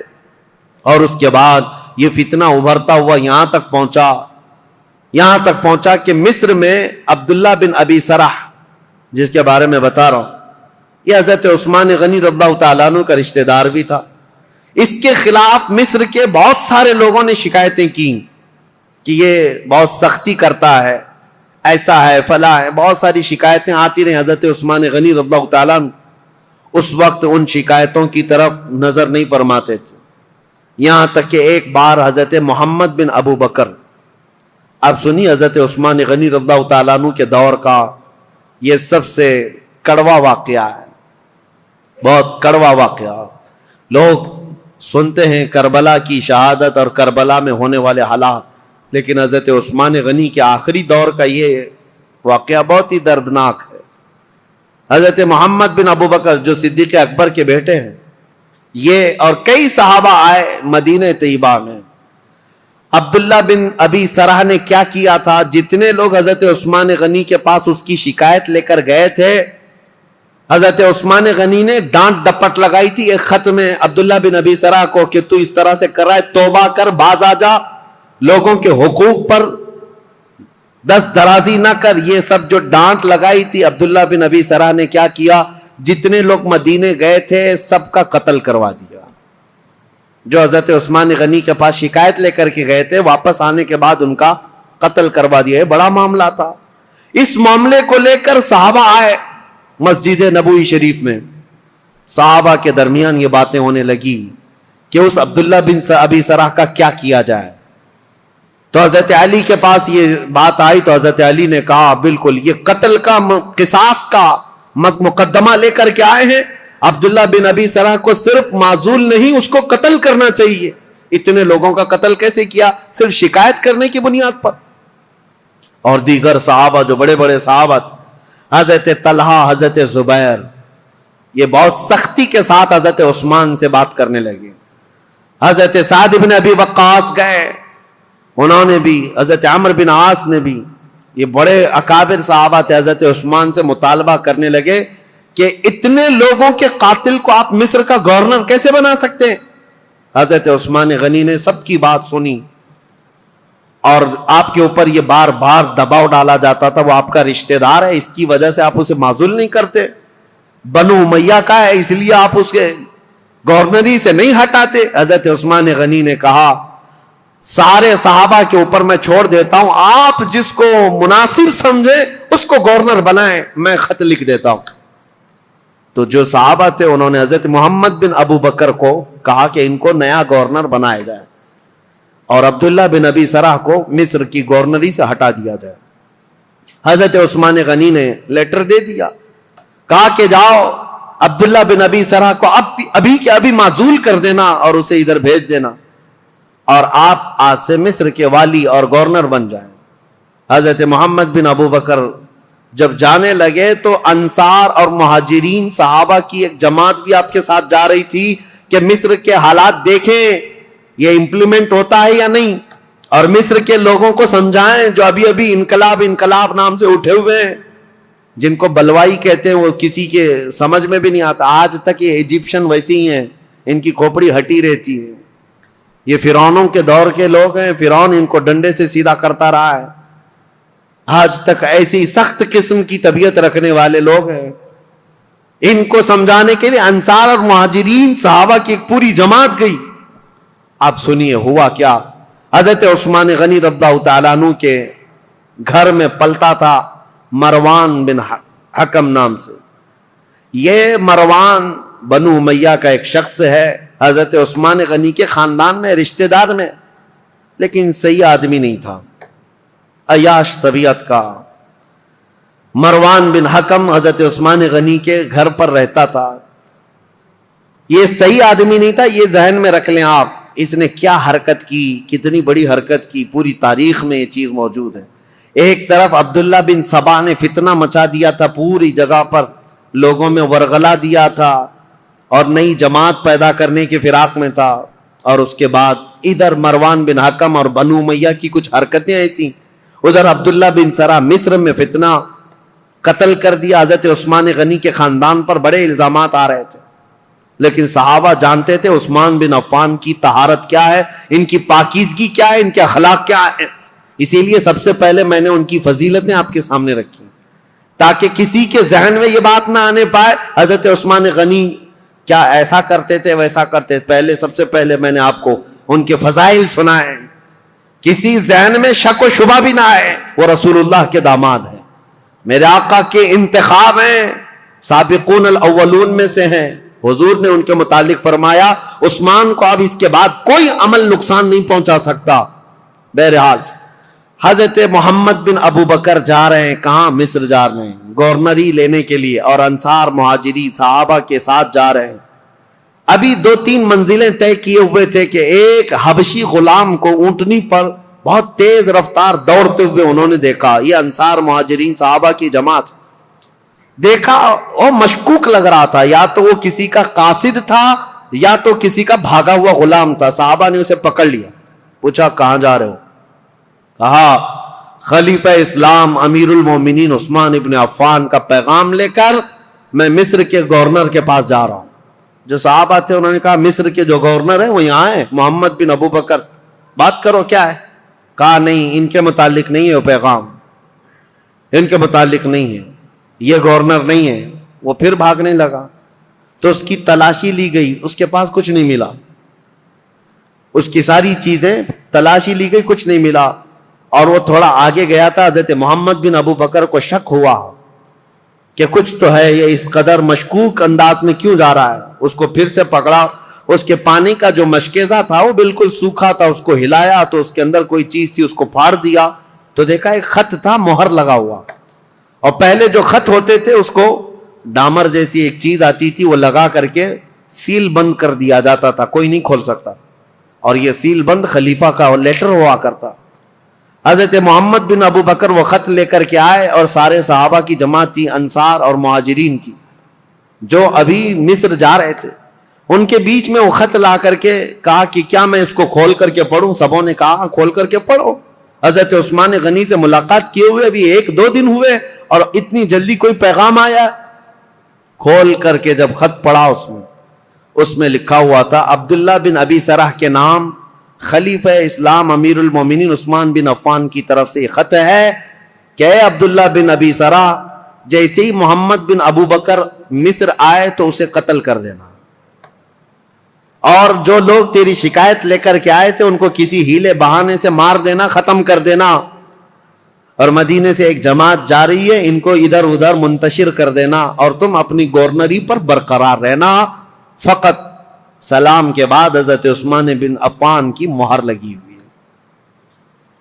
یہ کتنا بڑا واقعہ ہے، حضرت عثمان غنی کی مہر لگی ہوئی ہے۔ اب ظاہر سی بات ہے اس جگہ جو بھی ہوگا وہ آپے سے باہر ہوگا۔ حضرت محمد بن ابو بکر انہوں نے دیکھا یہ لیٹر میرے قتل کا، ایک طرف خلیفہ نے مجھے گورنر بنا کر بھیجا، دوسری طرف عبداللہ بن ابی سرا اپنے رشتہ دار کو یہ لکھ کر بھیج رہے ہیں کہ میں جیسے آؤں گا قتل کر دیا جائے مجھے۔ وہ آپے سے باہر تھے، سارے صحابہ انصار مہاجرین وہ سب برہم ہو گئے، سخت نالا ہو۔ یہ جماعت واپس لوٹ آئی مدینے آئے، مدینے آنے کے بعد سیدھے مسجد نبوی شریف میں آئے۔ حضرت علی ابن ابی طالب کرم اللہ وجہہ الکریم، حضرت طلحہ، حضرت زبیر، حضرت عبد الرحمن، بڑے بڑے صحابہ موجود تھے۔ ان سب صحابہ کے پاس لا کر یہ خط رکھا گیا کہ اس خط میں ایسے ایسے معاملات لکھے گئے ہیں۔ سب صحابہ نے کہا یہ نہایت ہی بہت ہی گری ہوئی حرکت ہے، ایسا ہونا ہی نہیں چاہیے، ایسا کیسے کیا جا سکتا ہے؟ تو پھر حضرت علی رضی اللہ تعالیٰ عنہ نے کہا اس مسئلے کو امیر المومنین سے ہی پوچھا جائے۔ تو خط لے کر حضرت علی آئے، آپ کے ساتھ 6 صحابہ اور بھی تھے۔ حضرت عثمان غنی، یہ آپ کو میں بتا رہا ہوں 70 سال کے بعد تو وہ خلافت پر بیٹھے تھے، اور تقریباً آپ کی عمر ابھی 80 سال کے قریب ہو رہی تھی۔ اس وقت آپ تو مکمل عبادت میں لگے رہتے تھے۔ حضرت عثمان کے پاس آئے، حضرت علی نے یہ خط دکھایا، وہ غلام کو بھی پکڑ کر کے لائے تھے، وہ اونٹنی بھی ساتھ تھی۔ حضرت عثمان سے کہا یہ غلام آپ کا ہے؟ حضرت عثمان نے کہا یہ غلام میرا ہے۔ کہا اونٹنی؟ کہا یہ بھی میری۔ اس کے بعد مہر دکھائی، کہا یہ آپ کی مہر ہے؟ کہا میری مہر ہے۔ کہا یہ خط پڑھ کر کے سنا، یہ خط کیا ہے؟ حضرت عثمان غنی نے خط سنا، اس کے بعد کہا اللہ رب العزت کی وحدانیت کی قسم، ان میں سے ایک حرف بھی میرا لکھا ہوا نہیں ہے، میں اس سے بری ہوں۔ حضرت علی فوراً اٹھ گئے، کہا صحابہ سے آج تک ہم نے عثمان کو قسم کھاتے ہوئے نہیں سنا تھا۔ ان کی پاکیزگی، ان کی طہارت ایسی تھی کہ ان کو قسم کھانے کی ضرورت نہیں پیش آئی۔ تو کہا کہ عثمان بن عفان اگر حلف اٹھا چکے، قسم کھا چکے ہیں، تو یہ خط ان کا ہو ہی نہیں سکتا۔ حضرت طلحہ، حضرت زبیر تھے، انہوں نے کہا ٹھیک ہے، ہم نے تسلیم کر لیا، داماد رسول امیر المومنین سے آج تک ہم نے جھوٹ سنا نہیں ہے، آپ اس پر بھی جھوٹ نہیں بول رہے ہیں، لیکن مسئلہ یہ ہے کہ یہ تو معلوم کریں کہ یہ ہے کس کا۔ اس خط نے پورا فتنہ مچا دیا ہے، محمد بن ابو بکر ماننے کو تیار نہیں ہے۔ اب یہ خبر مصر بھی پہنچ گئی، اور مصر کے جو بلوائی تھے، عبداللہ بن ابی سرح سے جو پریشان تھے، وہ سب کی سب جماعت بنا کر مدینے آ گئے، مدینے میں داخل ہو گئے۔ حضرت طلحہ اور حضرت زبیر نے جب تحقیقات کی تو پتہ چلا حضرت عثمان کے گھر میں رہنے والا مروان، یہ اس کی حرکت تھی، اس نے حضرت عثمان غنی کی مہر چرائی تھی، اور خط چرا کر کے اس پر لکھا اور حضرت عثمان کی مہر لگائی، ان کی اونٹنی لیا، ان کا غلام بھیجا، اور اس کو یہ کہہ کر بھیجا امیر المومنین کا حکم ہے مصر کے گورنر لے جاؤ، لیکن بیچ میں پکڑا گیا اور راز فاش ہو گیا۔ جیسے ہی پتا چلا مروان چھپ گیا۔ اب مسئلہ یہ تھا کہ حضرت طلحہ، حضرت زبیر اور بڑے صحابہ نے کہا عثمان ابن عفان سے، کہا اس نے اتنی بڑی حرکت کی ہے، لہذا مروان کو آپ ہمارے حوالے کر دیں۔ حضرت عثمان رشتہ داروں کے لیے بڑے نرم بھی تھے، آپ کو پتا تھا اگر مروان کو ان کے حوالے کیا جائے تو قتل ہو جائے گا، مار دیا جائے گا۔ حضرت عثمان غنی نے مروان کو ان کے حوالے نہیں کیا، بس یہی بات تھی جو بہت بڑا فتنہ لاحق ہو گیا۔ حضرت علی کرم اللہ وجہہ الکریم نے بھی سارے صحابہ سے کہا حضرت عثمان غنی اگر مروان کو آپ کے حوالے نہیں کرنا چاہتے تو سب کے سب چلے جائیں، اس لیے کہ سزا دینے کا حق خلیفہ وقت کو ہے، عثمان ابن عفان سزا دیں گے۔ حضرت علی اس میں حق بجانب تھے، لیکن حضرت علی کرم اللہ وجہہ الکریم نے بھی حضرت عثمان غنی سے کہا تھا کہ اس مسئلے کو جتنی جلدی آپ فرو کریں گے، ٹھنڈا کریں گے، اتنی جلدی ہم سب کے لیے امان ہے، ورنہ فتنہ بہت بڑھ چکا ہے۔ اب حضرت عثمان غنی رضی اللہ تعالیٰ عنہ سے جب صحابہ نکل گئے تو یہ مصر کے جتنے بلوائی تھے یہ سب کے سب حضرت عثمان غنی کے گھر کے اطراف محاصرہ کر لیے۔ اور حضرت عثمان غنی کے گھر کے اطراف کیوں کھڑے تھے صحابہ پوچھتے تو یہ کہتے مروان ان کے گھر میں چھپا ہوا ہے، جب بھی نکلے گا ہم اسے ماریں گے، ہم خلیفہ وقت کے خلاف نہیں ہیں، مروان کو ہمارے حوالے کرے۔ حالانکہ مروان کب کے ان کے گھر سے بھاگ کر ملک شام جا چکا تھا، حضرت عثمان کے گھر میں تھا بھی نہیں، لیکن یہ بلوائی اسی انتظار میں کہ مروان گھر کے اندر ہے محاصرہ کر کے رکھا۔ کتنے دن؟ 40 دن تک چلا تھا یہ محاصرہ، اور حضرت عثمان غنی پر ایک دانہ پانی بھی اندر جانے نہیں دیتے تھے۔ سیدہ ام المومنین حضرت حفصہ حضور کی زوجہ ہے، وہ پانی کا مشکیزہ لے کر حضرت عثمان غنی کے پاس جا رہی تھیں پانی پلانے کے لیے۔ ان کے خچر پر جو مشکیزہ رکھا تھا ان بلوائیوں نے تیر مار مار کر کے مشکیزہ پھوڑ دیا اور پورا پانی بہا دیا۔ ام المومنین کو تک حضرت عثمان کے گھر جانے نہیں دیا، حضرت عائشہ صدیقہ کو تک جانے نہیں دیا۔ یہ نئے آئے ہوئے لوگ تھے اسلام میں سب، یہ بلوائی۔ ایک دن حضرت عثمان غنی چھت پر کھڑے ہوئے اور پوچھا لوگوں سے، کیا ہے لوگوں، کیا تم میں علی بن ابی طالب ہیں؟ لوگوں نے کہا نہیں ہے۔ کہا تم میں سعد بن ابی وقاص ہے؟ لوگوں نے کہا نہیں ہے۔ کہا طلحہ یا زبیر ہیں؟ کہا نہیں ہے۔ حضرت عثمان نے چھت سے پکار کر کہا کیا میری بات علی بن ابی طالب تک کوئی پہنچا سکتا ہے؟ کہا کہ کیا بات ہے؟ کہا علی بن ابی طالب سے یہ کہہ دو کہ عثمان بن عفان پچھلے 4-5 دن سے پانی کا ایک گھونٹ بھی نہیں پیا ہے۔ خبر ملی مولا علی کرم اللہ وجہہ الکریم کو، حضرت علی رضی اللہ تعالیٰ عنہ نے اپنے دونوں شہزادوں کو لے کر حضرت حسن اور حضرت امام حسین کو پانی کے مشکیزے بھرے اور چند جوانوں کو لے کر حضرت عثمان کے گھر پہنچ گئے اور پانی پہنچایا۔ یہ صرف اور صرف یہی پانی تھا حضرت عثمان کے گھر جو پہنچا، آخری پانی تھا جو حضرت علی بن ابی طالب کی طرف سے آیا تھا۔ میرے عزیزو، یہ باتیں اس لیے بھی بیان کرنا ضروری ہے کہ لوگ ایسی چیزیں کنٹروورسی بیان کرتے ہیں کہ حضرت علی میں حضرت عثمان میں نہیں بنتی رہی ہوگی اور انہوں نے ایسا کیا ہوگا۔ نہیں، حضرت علی کی نہیں بنتی تھی، حالانکہ حضرت عثمان کے گھر کے دروازے پر پہرا دینے کے لیے امام حسن اور امام حسین کو کھڑا کیا گیا تھا، اور عبداللہ بن زبیر، حضرت زبیر نے اپنے بیٹے کو کھڑا کیا، حضرت طلحہ نے اپنے بیٹے کو کھڑا کیا ہے، بڑے بڑے صحابہ نے اپنے اپنے بیٹوں کو حضرت عثمان کے گھر کے دروازے پر کھڑا کیا ہے، اور یہ تنبیہ کی تھی یہ بلوائی مصر کے کہیں رات کے وقت یا کہیں انجانے میں عثمان بن عفان کے گھر میں داخل نہ ہو جائیں اور کہیں ان کو نقصان نہ پہنچائیں۔ یہاں تک کہ یہ بلوائی جو ہے مصر کے جو لوگ آئے تھے ایک مرتبہ تیر چلائے تھے، ان تیروں کی وجہ سے حضرت امام حسین کا پورا سینہ زخمی ہو گیا، خون خون ہو گئے تھے، اور حضرت امام حسن مجتبیٰ کے سر پر زخم آیا تھا نیزے سے۔ یہ حضرت عثمان کی حفاظت پر دونوں شہزادے کھڑے تھے، اور یہ خون اتنا بہہ گیا تھا جس کو دیکھ کر کے ڈر گئے محمد بن ابو بکر ان میں تھے۔ انہوں نے کہا ہے لوگوں، ہم تو عثمان بن عفان اور بنو امیہ کے خلاف کھڑے ہیں، ابھی تم نے ان کا خون اتنا بہا دیا کہ بنو ہاشم ان کا یعنی بدلہ لینے کے لیے آ جائیں گے۔ بنو ہاشم کون ہے؟ رسول اللہ کا خاندان، اور امام حسن اور امام حسین جب زخمی ہو گئے ہوں تو رسول اللہ کا جو خاندان ہے بنو ہاشم وہ تو بدلہ لینے کے لیے آ جائیں گے۔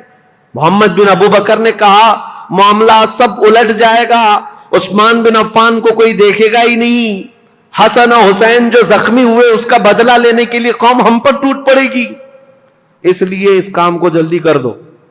محمد بن ابو بکر اور چند لوگ چھت پھلان کر کے حضرت عثمان غنی کے گھر کے اوپر سے اندر داخل ہوئے۔ اس وقت سیدنا عثمان بن عفان قرآن کی تلاوت کر رہے تھے، قرآن پڑھ رہے تھے، اور رسول کریم صلی اللہ تعالی علیہ وسلم کو ایک دن پہلے خواب میں دیکھا تھا۔ نبی پاک صلی اللہ تعالیٰ علیہ وسلم کو خواب میں دیکھ کر پھوٹ کر رونے لگے حضرت عثمان. کہا یا رسول اللہ، وہ قوم جس کو میں نے بیر روما وقف کر دیا تھا جب مدینے میں کسی کے پاس پانی نہیں تھا، میں نے ان کے لیے پانی وقف کیا، آج وہ قوم مجھے پانی نہیں دے رہی. نبی پاک صلی اللہ تعالیٰ علیہ وسلم نے حضرت عثمان سے کہا کیا ہے عثمان، تھوڑا اور برداشت کر لو، کل میرے ہاتھ سے پانی پیو. حضرت عثمان کہتے ہیں حضور کو خواب میں اتنا دیکھنے کے بعد تسلی ہو گئی. 40 دن کا محاصرہ چلا ہے حضرت عثمان کے ساتھ، 40 دن کا، وہ 40 دن روزے سے گزرے.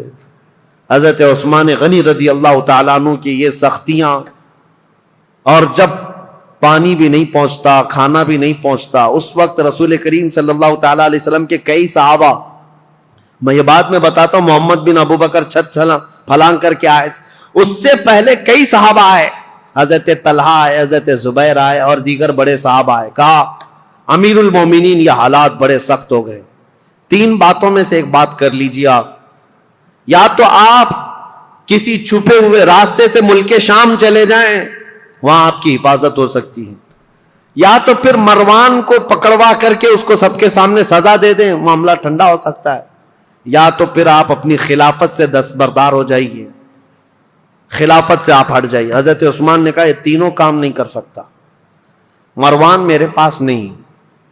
رہی بات مجھے ملک شام جانے کی بات کر رہے ہو، حضرت عثمان غنی کہتے ہیں میرے جسم کے ٹکڑے ہو جائیں میں رسول اللہ کا مدینہ چھوڑ کر نہیں جا سکتا. میں رسول اللہ کا پڑوسی ہونے کے لیے اپنا وطن مکہ چھوڑ کر یہاں آیا، اپنی جان بچانے کے لیے میرے نبی کا شہر چھوڑ کر نہیں جا سکتا. اور رہی بات تیسری، خلافت چھوڑ دیجئے، سنو اس بات کا مجھے شوق نہیں ہے، لیکن میرے آقا صلی اللہ تعالیٰ علیہ وسلم کی حدیث ہے، رسول اللہ نے فرمایا تھا عثمان بن عفان کو ایک جبہ دیا تھا، اور اس کے بعد کہا اے عثمان، اللہ تمہیں ایک جبہ پہنائے گا اور میری امت اس کو اتارنے کی کوشش کرے گی، لیکن تم موت تک اس جبے کو اتارنا مت. حضرت عثمان نے کہا اس جبے سے مراد رسول اللہ نے جو فرمایا تھا وہ خلافت کا جبہ تھا جو اللہ نے مجھے پہنایا، اور میں نے اپنی زندگی میں رسول صادق صلی اللہ علیہ وسلم کی بات سچ ہوتے دیکھا. قوم مجھ سے وہ جبہ اتارنے کی کوشش کر رہی ہے اور میں ابھی تک برقرار ہوں تو صرف رسول اللہ کے فرمان کی وجہ سے. میرے آقا نے فرمایا ہے. تو صحابہ نے جب یہ 3 باتیں رکھی، حضرت عثمان نے تینوں کا جواب دیا تو سب صحابہ چلے گئے. اب وہ 40واں دن تھا جب حضرت عثمان قرآن کی تلاوت کر رہے تھے. حضرت حسن، حضرت امام حسین، حضرت عبداللہ بن زبیر، حضرت طلحہ کے بیٹے، یہ سب دروازوں پر کھڑے تھے، لیکن چھت سے یہ لوگ داخل ہو گئے. جیسے ہی آئے، محمد بن ابو بکر کون ہے؟ حضرت ابو بکر صدیق کے بیٹے. ان کے قتل کا فرمان گیا تھا نا، تو ظاہر سی بات ہے ان کو غصہ تھا. حضرت عثمان کے خط میں کس کے قتل کا تھا؟ ان کے قتل کا مسئلہ لکھا ہوا تھا. عبداللہ بن ابی سرح کو جو خط لکھا گیا تھا مروان نے، وہ محمد بن ابو بکر کے قتل کا تھا. تو محمد بن ابو بکر داخل ہوئے اور آتے ہی حضرت عثمان غنی کی داڑھی پکڑ لی. کہا عثمان بن عفان سے، امیر المومنین آپ ایسا کیسے کر سکتے ہیں؟ میرے ساتھ ایسا کیسے کر سکتے ہیں آپ؟ ایک طرف مجھے گورنر بنا کر بھیج رہے تھے اور دوسری طرف اس کو میرے قتل کا لیٹر بھیج رہے تھے. حضرت عثمان نے کچھ نہیں کہا اے محمد، اگر تیرے باپ یہ حرکت کرتے ہوئے دیکھتے تو زندہ نہیں بچتا. وہ ڈر گئے محمد بن ابو بکر، کیونکہ حضرت ابو بکر صدیق اگر دیکھ لیتے اس بات کو. حضرت عثمان نے صرف اتنا جملہ کہا اگر تیرے باپ ہوتے تو میری داڑھی تک تیرا ہاتھ نہیں آ سکتا تھا. تو حضرت محمد بن ابو بکر ان کے ہاتھ پر کانپنے لگ گئے، پیچھے ہو گئے، اور اس کے بعد دروازے پر جا کر زور زور سے توبہ کرنے لگے مجھ سے کیا ہو گیا، اور گھر سے باہر نکل کر کے آئے. لیکن حضرت محمد بن ابو بکر کے ساتھ جو مصر کے 2 بلوائی آئے تھے، انہوں نے اپنے نیزے سے حضرت عثمان کے سینے پر مار کر کے ان کو شہید کیا. انا للہ و انا الیہ راجعون. سیدنا عثمان بن عفان رضی اللہ تعالیٰ عنہ کو جس وقت شہید کیا گیا، آپ کا خون نکل کر کے قرآن کے ورقوں پر پڑا تھا، اور جس آیت پر پڑا تھا وہ یہ تھی فَسَيَكْفِيكَهُمُ اللَّهُ، اللہ ان لوگوں کے لیے کافی ہو جائے گا اللہ ان کے لیے کافی ہو جائے گا. صبغۃ اللہ ومن احسن من اللہ صبغہ، اللہ کا رنگ سب سے بھاری رنگ ہے، اس سے بہتر رنگ کس کا ہے؟ اس آیت پر وہ خون کے قطرے پڑے تھے. وہ قرآن پاک آج بھی ترکی میں موجود ہے. حضرت عثمان غنی کا تلاوت کرنے والا جو قرآن تھا، میرے عزیزو، یہاں شہادت عثمان بن عفان ہو گئی. اتنا قتل ہوتے ہی آپ کی جو بیوی اس وقت موجود تھی، نائلہ، یہ چھت پر کھڑی ہو گئی اور چیخ کر کے لوگوں کو خبر دینے لگی، امیر المومنین قتل ہو گئے، امیر المومنین قتل ہو گئے. آواز سن کر کے صحابہ تیزی سے دوڑنے لگ گئے. مسجد نبوی کے آس پاس سب صحابہ جمع ہونے لگے. حضرت علی کرم اللہ وجہہ الکریم کی بات پھر میں بتاؤں.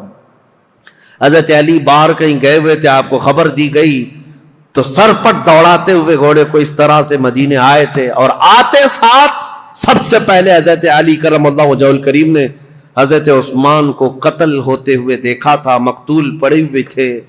تو آتے ساتھ سب سے پہلے حضرت امام حسن کو ایک تماچا لگایا، امام حسین کے سینے میں گھونسا مارا اور کہا، کیا میں تم دونوں کو عثمان بن عفان کی حفاظت کے لیے نہیں کھڑا کیا تھا؟ دونوں شہزادے رو پڑے اور کہا، بابا جان، ہم نے ان کی حفاظت میں کوئی کمی نہیں کی. یہ بلوائیوں نے چھت کو پھاڑ کر کے حضرت عثمان کے گھر میں داخلہ لیا ہے اور ہمیں اس بات کی خبر نہیں تھی. اگر انہیں ہمارے درمیان سے جانا ہوتا تو ہم کسی کو زندہ نہ چھوڑتے. حضرت علی کرم اللہ وجہہ الکریم سے دوسرے صحابہ نے کہا، آپ اپنے شہزادوں کا مواخذہ نہ کریں، اس لیے کہ یہ سارے اپنی حفاظت کے کام مکمل کما حقہ ادا کرتے رہے. اس کے بعد حضرت محمد بن ابو بکر کو طلب کیا حضرت علی نے. حضرت علی جلال میں تھے، پوچھا محمد بن ابو بکر کہاں ہے؟ بلایا اور ان کو پکڑ کر کے لائے اور کہا، کیسے تم داخل ہوئے؟ کہا، یہ میری غلطی تھی، چھت کے اوپر سے میں داخل ہوا. کہا، تم قاتل ہو عثمان بن عفان کے؟ کہا، اللہ کی قسم میں عثمان بن عفان کا قاتل نہیں ہوں، میں بالکل انہیں قتل نہیں کیا. جیسے ہی میرے ہاتھ ان کی داڑھی تک گیا، انہوں نے میرے باپ کا نام یاد کیا اور مجھے غیرت ایسی آئی کہ میں کھڑا نہ ہو سکا اور ان کے دروازے پر کھڑے ہو کر کے میں نے سچی توبہ کی ہے. حضرت علی کرم اللہ وجہہ الکریم نے ان کی باتیں سنی، اتنے پر کافی نہیں، ان کا ہاتھ پکڑ کر گھر میں لے گئے اور امیر المومنین عثمان بن عفان کی جو اہلیہ تھی ان کو طلب کیا. جو زوجہ تھی وہ گھر میں اندر تھی، بلایا اور کہا، کیا عثمان بن عفان کے قاتل یہ ہے؟ ان کی زوجہ نے کہا، نہیں، یہ گھر میں اندر آتے ہوئے تو ان کو میں نے دیکھا ہے اور انہوں نے قتل نہیں کیا. یہ جتنی باتیں کہہ رہے ہیں وہ سچ ہے. انہوں نے داڑھی بھی پکڑی تھی، میرے شوہر نے ان سے کہا بھی تھا ابو بکر ہوتے تو یہ نہیں ہوتا، تو یہ چھوڑ کر چلے گئے تھے. یہاں تک کہ حالات کی میں شاہد ہوں کہ یہ چھوڑ کر گھر سے نکل گئے تھے، لیکن ان کے ساتھ 2 لوگ آئے تھے مصر کے رہنے والے لوگ، میں انہیں جانتی نہیں، انہیں پہچانتی نہیں، ان دونوں نے قتل کیا ہوگا. ان کے علاوہ کوئی وہاں عینی گواہ نہیں تھا، عینی شاہد نہیں تھا، آئی وٹنس نہیں تھا حضرت عثمان غنی کو قتل ہوتے ہوئے دیکھا ہو کسی نے. حضرت علی کرم اللہ وجہہ الکریم باہر آئے. یہ اسلام میں پیدا ہونے والا سب سے پہلا فتنہ تھا. حضرت سعد بن ابی وقاص نے کہا، اسلام کا دروازہ فتنوں کے لیے کھول دیا گیا ہے. عثمان بن عفان کے قتل کے ساتھ اب یہ دروازہ قیامت تک نہیں بند ہو سکتا. فتنوں کا دور جو شروع ہوا ان کے قتل کے ساتھ آج تک چل رہا ہے. اور میں نے عبداللہ بن سبا کا جو نام لیا تھا وہ اس لیے کہ اس نے مولا علی کرم اللہ وجہہ الکریم کی حمایت میں ایک جماعت پیدا کی اور لوگوں کو اکسایا، ورغلایا اور ایک ایسی جماعت پیدا کی جن کو رافضی کہتے ہیں، غلو کرتے ہیں. وہ صحابہ کو گالیاں دینے لگے، عثمان بن عفان کو گالیاں دینے لگے اور حضرت علی، حضرت حسنین کریمین کی شان میں غلو کرنے لگ گئے اور گڑ گڑ کر کے نئی نئی حدیثیں بنانے لگ گئے. یہ فرقہ جو پیدا ہوا اسلام میں، یہ عبداللہ بن سبا کا ڈالا ہوا بیج تھا. اور آج بھی اہل تشیع جو شیعہ حضرات وہ عبداللہ بن سبا کو برا بلا نہیں کہتے، بلکہ اس کا تو بہت بڑا مزار بنایا ہوا، وہ فتین شخص کا بہت بڑا مزار بنایا اور اس کا احترام کرتے ہیں، اس کو برا بلا کہنے بھی نہیں دیتے. لیکن تاریخ کی سچائیاں یہ ہیں، اسلام میں سب سے پہلے یہ فتنہ لانے والا، مسلمانوں کو بھڑکانے والا، خلیفہ وقت کے خلاف اکسانے والا عبداللہ بن سبا تھا. اور اس کے فتنے کا اثر یہاں تک پہنچا کہ حضرت عثمان بن عفان کا قتل ہو گیا، حضرت عثمان شہید ہو گئے۔ اللہ اکبر، 12 سالہ یہ خلافت کا دور ختم ہوتے ہی اسلام کی ان سرحدوں میں اور ان زمینوں میں ایسا اندھیرا چھا گیا، ایسا اندھیرا چھا گیا کہ اس کے بعد پھر یہ خلافت کا دور جو آگے بڑھا زیادہ دن تک نہیں، مولا علی کرم اللہ وجہہ الکریم کا دور آیا اور اس کے بعد خلافت راشدہ ختم ہو گئی۔ میرے آقا صلی اللہ تعالیٰ علیہ وسلم کی حدیث ہے، الخلافت بعدی 30 ثم الملوک، میرے بعد 30 سال خلافت چلے گی، اس کے بعد بادشاہ آئیں گے۔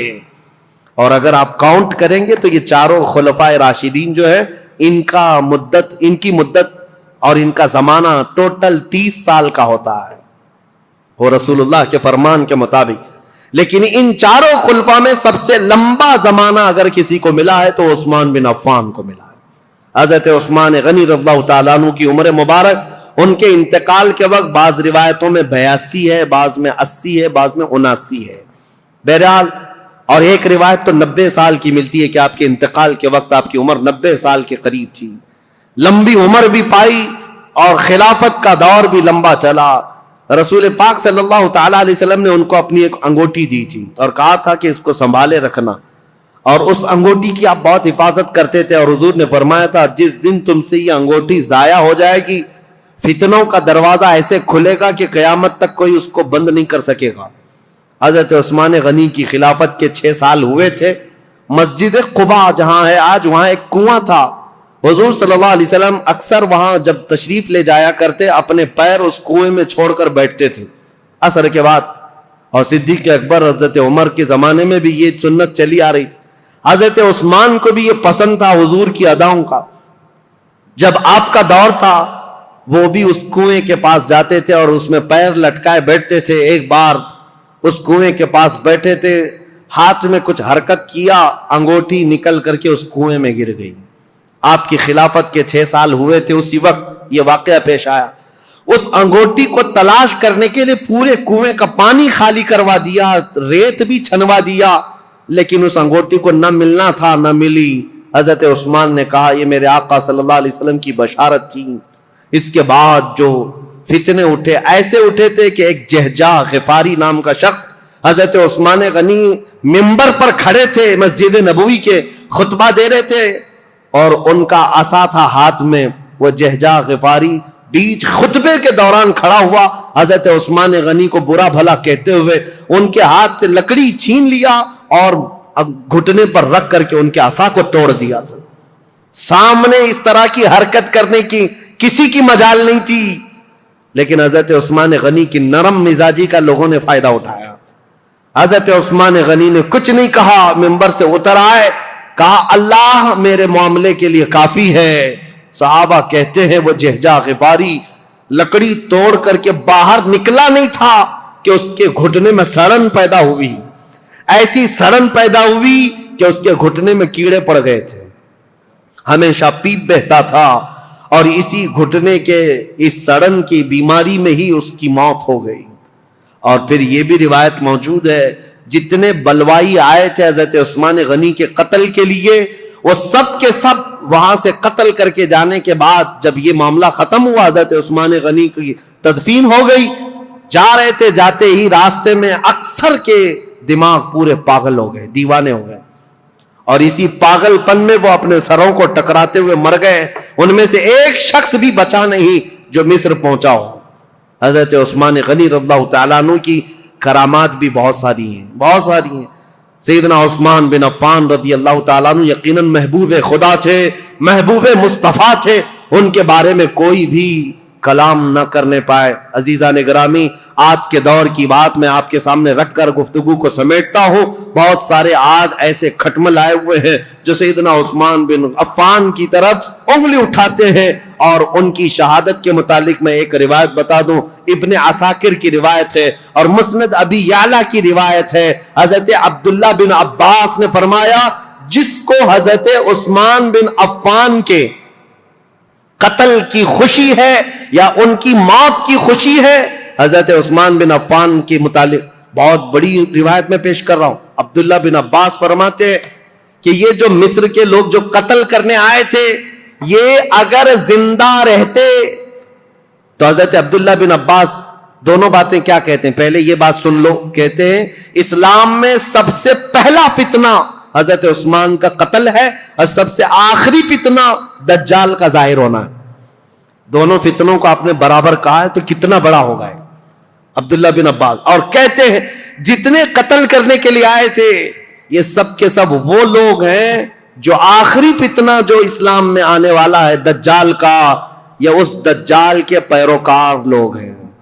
اور فرمایا کہ اگر کوئی ایسا شخص، عبداللہ بن عباس کی روایت صحیح احادیث میں موجود ہے، ابن عساکر کی روایت میں کہہ رہا ہوں، مسند ابی یعلا کی روایت، فرماتے ہیں کہ جس کو عثمان بن عفان کے قتل کی خوشی ہوئی یا ان کی موت کو سن کر کے خوش ہوا، اگر وہ زندہ رہے گا تو دجال کی فوج میں شامل ہوگا، اور اگر مر جائے گا تب بھی وہ قبر میں دجال کے پیروکاروں میں اٹھایا جائے گا. اتنی بڑی وعید ہے. ظالموں جو سوشل میڈیا پر آج بکتے رہتے ہیں، پھیلاتے رہتے ہیں، گند پھیلاتے ہیں عثمان بن عفان کے متعلق، اور جانتے ہو انہوں نے ایک نئی چیز بدعت شروع کر رکھی ہے. حضرت عثمان غنی کی شہادت کے دن خوشیاں مناتے ہیں، ایک دوسرے کو مبارکبادیاں دیتے ہیں، اور پھر پوچھنے پر یہ کہتے ہیں نہیں ہم ان کی موت کی خوشی نہیں منا رہے، اس دن مولا علی کرم اللہ وجہہ الکریم خلیفہ بنے تھے اس کی خوشی منا رہے ہیں. یہ اور بات ہے عزیزان گرامی، نیتوں کا اللہ مالک ہے. اگر مولا علی کرم اللہ وجہہ الکریم کی خلافت کی خوشی ہے تو یقیناً پورے کروڑوں مسلمانوں کو ان کی خلافت کی خوشی ہے.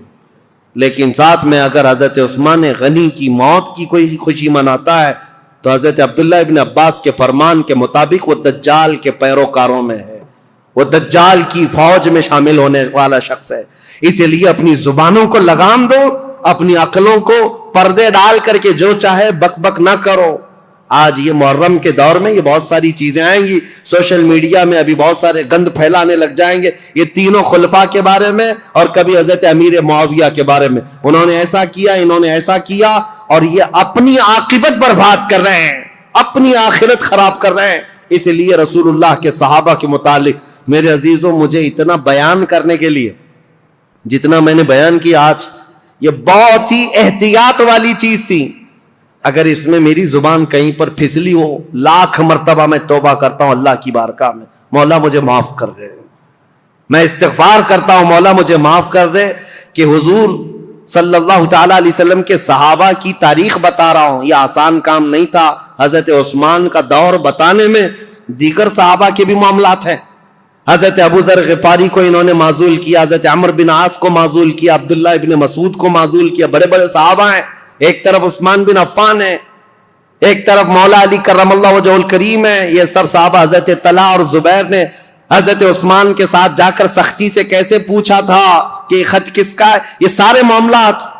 لیکن اے سنیو، اس مجمع میں، اس پوری تقریر میں میں نے تو بھرپور یہ کوشش کی ہے کسی بھی صحابی کے مقام میں ذرا بھی فرق آنے نہ پائے. کیا آپ کو یہ محسوس ہوتا ہے کہ میں نے کسی کو ٹرول کیا ہے، کسی صحابی کے درجے کو گھٹا کر؟ جہاں جس کے مقامات ہیں ہم نے تعظیماً عرض کرنے کی کوشش کی. اس کے باوجود بھی اگر زبان کہیں پھسلی ہے میں لاکھ مرتبہ توبہ کرتا ہوں مولا کی بارگاہ میں. کسی بھی صحابی رسول کے متعلق مولا ہماری زبان کھلنے سے پہلے ہمیں موت عطا فرما. ہم صحابی رسول کے متعلق وہی عقیدہ رکھتے ہیں جو امت کے کبار علماء، تابعین اور تمام اولیاء کاملین کا عقیدہ رہا ہے. صحابہ اکرام کے متعلق جو عقیدہ میرے غوث کا تھا، سیدنا عبد القادر جیلانی کا، ہم وہ عقیدہ رکھتے ہیں. انہوں نے یہ فرمایا تھا صحابی کے درجے کی بات کرتے ہو، وہ صحابہ رسول اللہ کے جو جہاد میں گھوڑوں پر بیٹھ کر جاتے تھے، ان گھوڑوں کے ٹاپ کے نیچے سے جو دھول اڑتی تھی، غوث کا مقام وہاں تک بھی نہیں پہنچ سکتا. ہم ان صحابہ کے متعلق اس طرح ادب کی بات کرتے ہیں. لہذا سیدنا عثمان بن عفان کی بات آئے، کسی کی بھی بات ہے، ادب کا پہلو ہمیشہ ملحوظ رکھو. اس لیے کہ کچھ تحقیق کرنے والے بھی اب کیڑے آئے ہوئے ہیں، ریسرچ اسکالر نئے، اور وہ اپنے آپ کو یہ کہتے ہیں ہم انجینئرنگ کرتے ہیں، ڈاکٹرائن کرتے ہیں، اور ان کو ایسا لگتا ہے کہ یہ فیصل بن کر کے بیٹھے ہوئے ہیں. کاش یہ حضرت عمر کے زمانے میں ہوتے تو ایک ہی کوڑے میں مر جاتے. صحابہ کرام کے بارے میں فیصلہ لینے کی تمہاری اوقات کیا ہے؟ تمہارا علم کتنا ہے؟ ارے تمہارا کوئی ڈھنگ کا استاد نہیں، گوگل سے پڑھے ہوئے لوگ، ان کا سارا کل ملا کر کے گوگل استاد ہے. اور سب دنیا جانتی ہے گوگل میپ کہاں کہاں لے جا کے چھوڑتا ہے، ویسے ان کو بھی گوگل چھوڑ دیتا ہے. اکثر جگہ گاڑی ایسی جگہ پھنستی ہے جہاں پیچھے بھی نہیں آ سکتے، آگے بھی نہیں آ سکتے. میں نے دیکھا ہے میرے عزیزو، اسی لیے سینہ بسینہ جو علم چلا ہے اس علم میں برکت ہے.